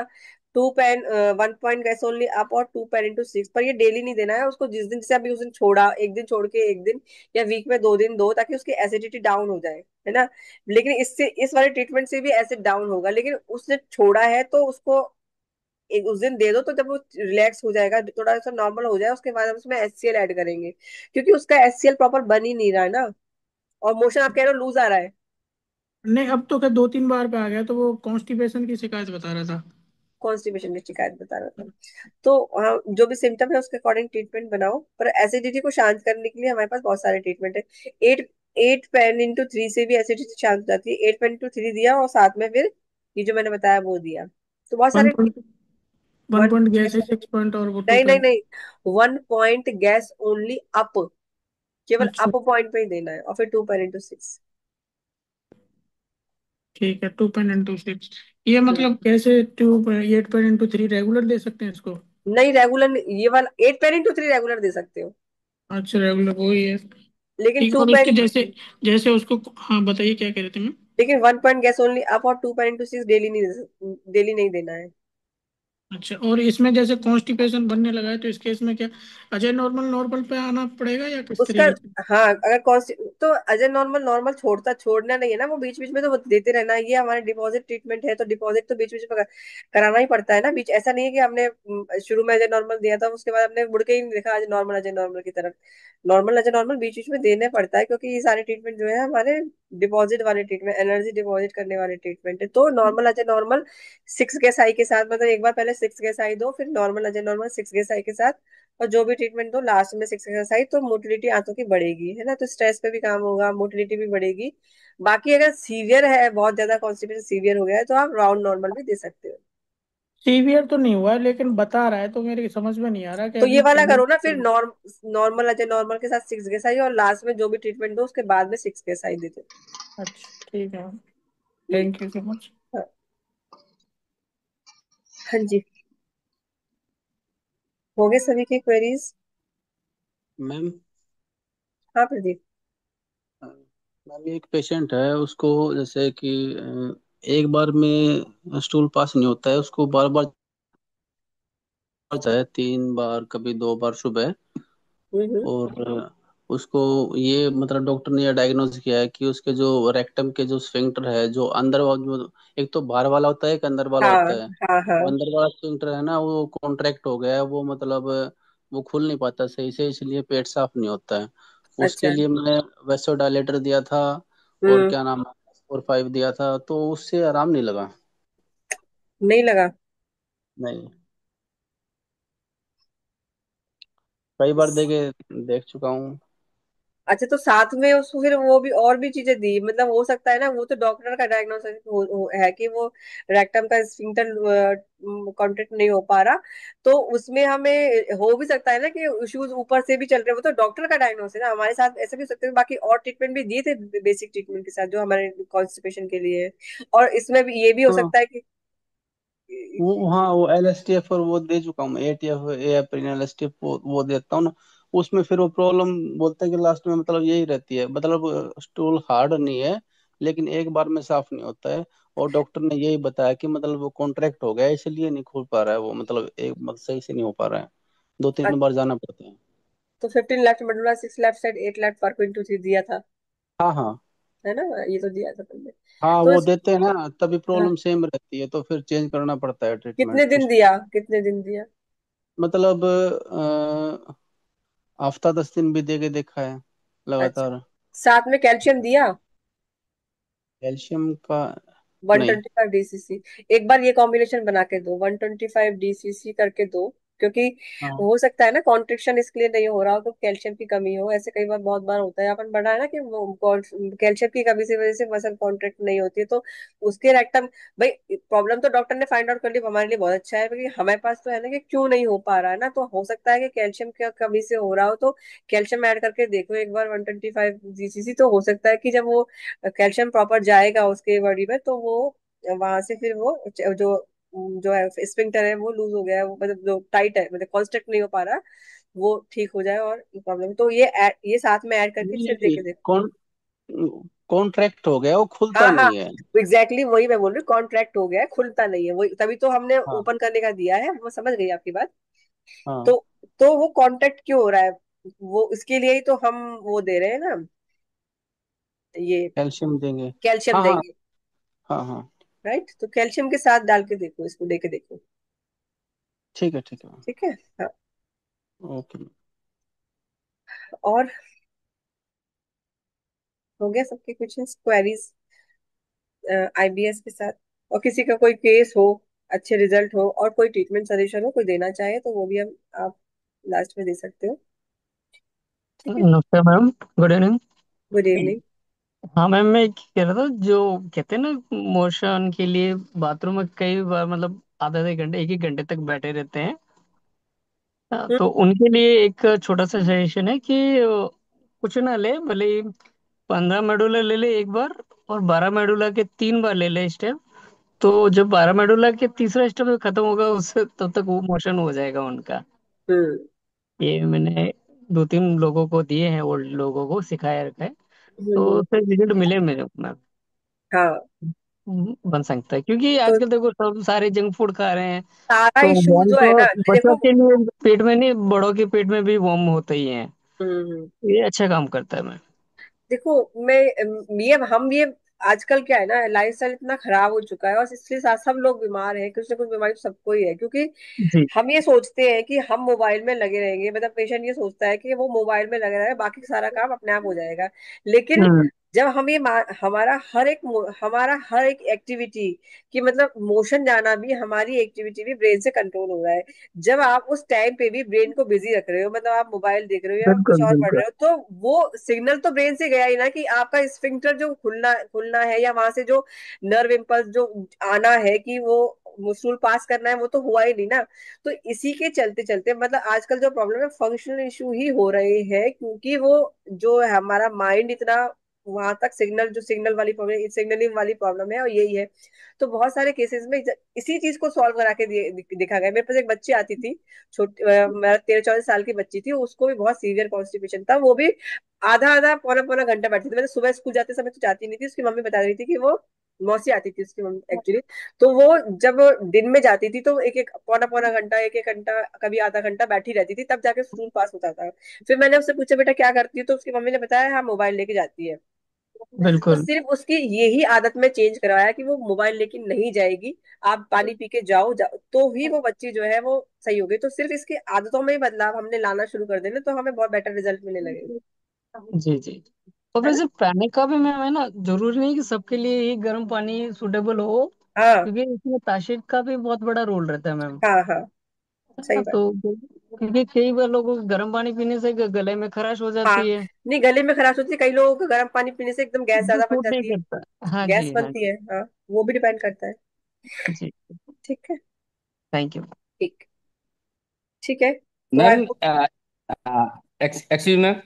हाँ जी, हाँ बोलिए। मैम एक चीज बताएं मैम, एक एक एक दो पेशेंट का देखा है के नाभि के बारे में। हम्म। उनकी नाभि में, नाभि बोलती है नाभि में बीच में, हाँ लेकिन जब ऊपर ऊपर दबाते हुए जाते हैं तो वो पूरा नाभि से लेके और पैन के एरिया तक नाभि बोलती है। वो क्या है हाँ। मैम? देखो, ये मैं बहुत बार बता चुकी हूँ और ये क्वेश्चन सब बहुत लोगों का है। वो पतला दुबला होगा पेशेंट, है ना? नहीं मैम, पतला दुबला नहीं है। मोटा है? हाँ, मतलब मीडियम मीडियम टाइप है, पेट भी है। है तो हल्का सा पेट हल्का सा मीडियम पेट है। देखो टाइप। अधिकतर क्या होता है कि देखो, नाभि है क्या, नाभि मैंने बताया था, नाभि वो स्कार मतलब नाभि वो जगह है जहाँ से नाभि के बाद हमारा जो है वो एक मतलब जो हमें नाभि बाहर से दिखती है उसके पीछे एक लिगा दो लिगामेंट है। एक लिगामेंट कनेक्ट हो रहा है हमारा लिवर से, एक लिगामेंट कनेक्ट हो रहा है हमारे नीचे यूरिनरी ब्लैडर से, ठीक है, वो लिगामेंट है। और फिर वहां पे जो हमारी नसें नाड़ी यानी नर्व्स है वो हमारा वहां पे हमारा पल्स हमें फील होती है, वो है। अगर नाभि पे नाभि फील हो रही है ना, मतलब अगर नाभि के जी अंदर नाभि फील ना, वो पल्स फील ना हो और वो पल्स जो है ऊपर नीचे फील हो, तभी हम ये मानते हैं कि जो है नेवल डिस्प्लेसमेंट है, ठीक है। बट अगर जी नेवल पे नेवल फील हो रही है और फिर भी हमें ऊपर नीचे फील होती है, दैट मीन्स कि वो नॉर्मल है। वो नाभि से बहुत सारी नस नाड़ियां जाती हैं और किसी किसी के वहां भी पल्स, हम हम पल्स बहुत सारी जगह से चेक करते हैं, ठीक है। तो उसकी वो नाभि अगर ऊपर भी फील होती है तो कोई बात नहीं, वो नॉर्मल है। बट गड़बड़ तब है जब हम ये मानेंगे कि वो गड़बड़ है, ये नेवल डिस्प्लेसमेंट है, जब उसकी नाभि पे नाभि फील ना हो और ऊपर नीचे फील हो। बहुत सारे पेशेंट में हाँ, लेकिन देखा है। मैम हाँ। जी, लेकिन मैम नाभि में जो टच कर नाभि के बीच में देखते हैं तो वो थोड़ा हल्का बोलती है, और जैसे अच्छा। जैसे ऊपर जाते हैं तो वो ज्यादा बोलती है। अच्छा, ऐसा ऐसा है तो उसकी हो सकती, फिर अगर ऐसा है कि नाभि में कम बोलती है और ऊपर ज्यादा बोलती है तो फिर नेवल डिस्प्लेसमेंट हो सकता है ऊपर की ओर। और फिर हमारे पास तो और भी तरीके हैं, आप उसे अंगूठे से अंगूठा मिला के देखो, हाथ से हाथ मिला के देखो, अगर इससे भी अगर वो मालूम चलता है कि डिस्प्लेसमेंट है कि नहीं है ना, तो वो भी एक चीज होती है। तो अगर दो तीन तरीके से आपको लग रहा है कि नाभि पे कम बोल रही है, ऊपर ज्यादा बोल रही है, और एक एक पैर छोटा बड़ा है या हाथ में डिफरेंस है, तो इसका मतलब नेवल डिस्प्लेसमेंट है। पर अधिकतर ऐसा देखा गया हाँ है पेशेंट पे, मैं तो चेक करती हूँ तो जैसे कि किसी किसी मतलब नेवल पे नेवल बोल रही है, और जो पतले दुबले होते हैं जिनके अंदर फैट कम है, उनके नाभि के ऊपर भी नाभि बोलती है, तो वो परेशान इस चीज से होते हैं कि मैम हमारे ऊपर भी बोल रही है, तो बोलेगी ना वहां पे नस मतलब आर्टरी तो जा ही रही है ना वहां पे, हम धड़कन तो वहां पर भी है ना, पर नाभि पे बोल रही है, इसका मतलब आप ठीक है आपको, है ना। ये भी एक ये नहीं, है। लेकिन हाँ हाँ, लेकिन मैम ये है कि नाभि के अगर आधा इंची, 1 इंची, 1.5 इंची ऊपर, 2 इंची ऊपर तक बोले तो समझ में आता है। हम्म। नाभि के पॉइंट से लेके पैन के पॉइंट तक बोलते हैं वो, हाँ तो उसका, मतलब वहां पर वो तो धड़कन। इसका मतलब उसका नाभि जो है थोड़ी डिस्प्लेस है, ऊपर साइड है, जी हो सकता है ऊपर साइड है उसकी नाभि। नहीं तो मैम, फिर आप, वही मैं पूछ रहा था कि ऊपर ऊपर अगर डिस्प्लेसमेंट हो भी तो वो आधा इंची, 1 इंची, 2 इंची तक हो सकता है, लेकिन पेन पॉइंट तक पता चलता है उस। हाँ हो सकता, हो जाता है कई बार। अब वो तो पल्स ही तो है, वो पल्स फील हो रही है ऊपर तक भी, हो जाता है कई जी बार। जी हाँ। तो आप उसको नेवल जी डिस्प्लेसमेंट के लिए ट्रीटमेंट दो, ओएनएस वगैरह जो है वो सब दो, 1 WD/6 जो है वो स्टार्टिंग में वो देखो देखो, मतलब ओएनएस एब्डोमेन सेटिंग 1 WD/6 वो सब करा के देखो, तो जब नेवल डिस्प्लेसमेंट होगी तो हो सकता है ये चीज चली जाए। बट इन जनरल बता रही हूँ, आपके केस के स्पेसिफिकली नहीं बता रही, आपके केस के अकॉर्डिंग, कि अगर नाभि पे नाभि बोल रही है और ऊपर भी बोलती है तो कोई कोई वो अबनॉर्मलिटी नहीं है। जी ओके। जी, थैंक यू मैम। हाँ जी जी। मैडम, जो अभी आपने ट्रीटमेंट बताए हैं ये सबके लिए कॉमन है क्या?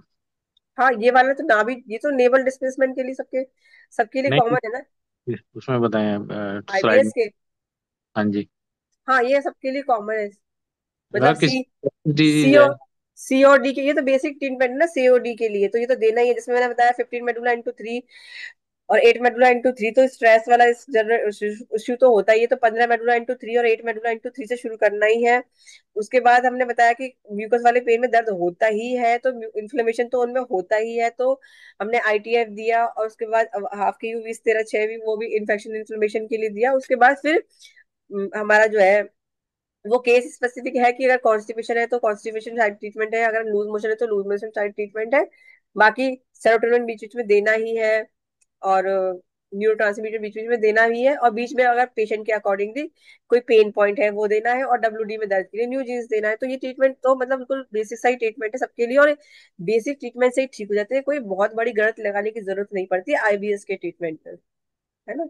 और रही क्रॉन्स, बात जो क्रॉन्स डिजीज बताया आपने, क्रॉन्स का ऑटो, अलग बनता है, नहीं ये क्रॉन्स का ट्रीटमेंट नहीं है। हाँ मैं क्रॉस वही, ऑटोइम्यूनिटी है नहीं। मैंने आईबीएस का बताया ना, मैंने बताया ना कि हमने रिगार्ड मतलब रिस्पेक्टिवली साथ में हम आईबीडी को लेके चले, क्योंकि बहुत लोग आईबीडी और आईबीएस में कंफ्यूज रहते हैं, इसीलिए मैंने आईबी और आईबीएस की रिस्पेक्ट साथ में उसको रिस्पेक्टिवली बताया है। लेकिन फिर हमने लास्ट में हमने ट्रीटमेंट में जब किया तो हमने केवल आईबीएस का ट्रीटमेंट लेके चले, और आईबीएस को ही हमने ज्यादा फोकस किया है। आईबीडी के लिए मतलब नेक्स्ट क्लास जो करेंगे वो अल्सरेटिव कोलाइटिस पे कर लेंगे, तो वो आईबीडी है। उसके बाद फिर नेक्स्ट क्रोन्स पे कर लेंगे, तो उसमें फिर आईबीएस क्रॉन्स का ये अल्सरेटिव कोलाइटिस का ट्रीटमेंट आ जाएगा, है ना। क्रॉन्स इसमें आ जाएगा। नेक्स्ट हम क्रॉन्स में ले लेंगे, या अगर टाइम रहा तो अल्सरेटिव कोलाइटिस और क्रॉन्स को दोनों को एक साथ ले लेंगे। चलिए ठीक है, थैंक यू। ठीक है, ठीक है। तो बहुत लोगों का मानना है ना इसमें यहाँ पे कि बहुत लोग देखा होगा, आप सभी लोगों ने ग्रुप्स में चर्चाएं चलती रहती है कि नहीं, कई लोगों ने बोला आईबीएस ठीक नहीं होता। आईबीएस 100% ठीक होता है, और मैं कितने सारे आईबीएस के पेशेंट पे काम कर चुकी हूँ और ठीक हुए, है ना। एक दो केस ठीक भी नहीं हुए। वो क्यों नहीं हुए? देखो आईबीएस में सबसे बड़ा जो है डिसिप्लिन की, मतलब आप डाइट, है ना, डाइट सभी के लिए जरूरी है, बट दो चीजें जो बहुत सारी जरूरी है आईबीएस के ट्रीटमेंट में, दैट इज स्ट्रेस मैनेजमेंट और डाइट, है ना। अगर आपका पेशेंट जो है अगर डाइट फॉलो नहीं करेगा और स्ट्रेस मैनेजमेंट के लिए कुछ नहीं करेगा, तो आपका ट्रीटमेंट काम ही नहीं करेगा, क्योंकि स्ट्रेस जनरेशन की अगर वो और वो स्ट्रेस लेता रहेगा, आपने उसको कितना भी एडवाइस कर लो, अगर वो स्ट्रेस पे काम ही नहीं कर रहा है, अगर वो आपकी बात सुन ही नहीं रहा है, वो जो मर्जी हो वो खा रहा है, तो आप उसको ठीक कर ही नहीं सकते हो, ठीक है।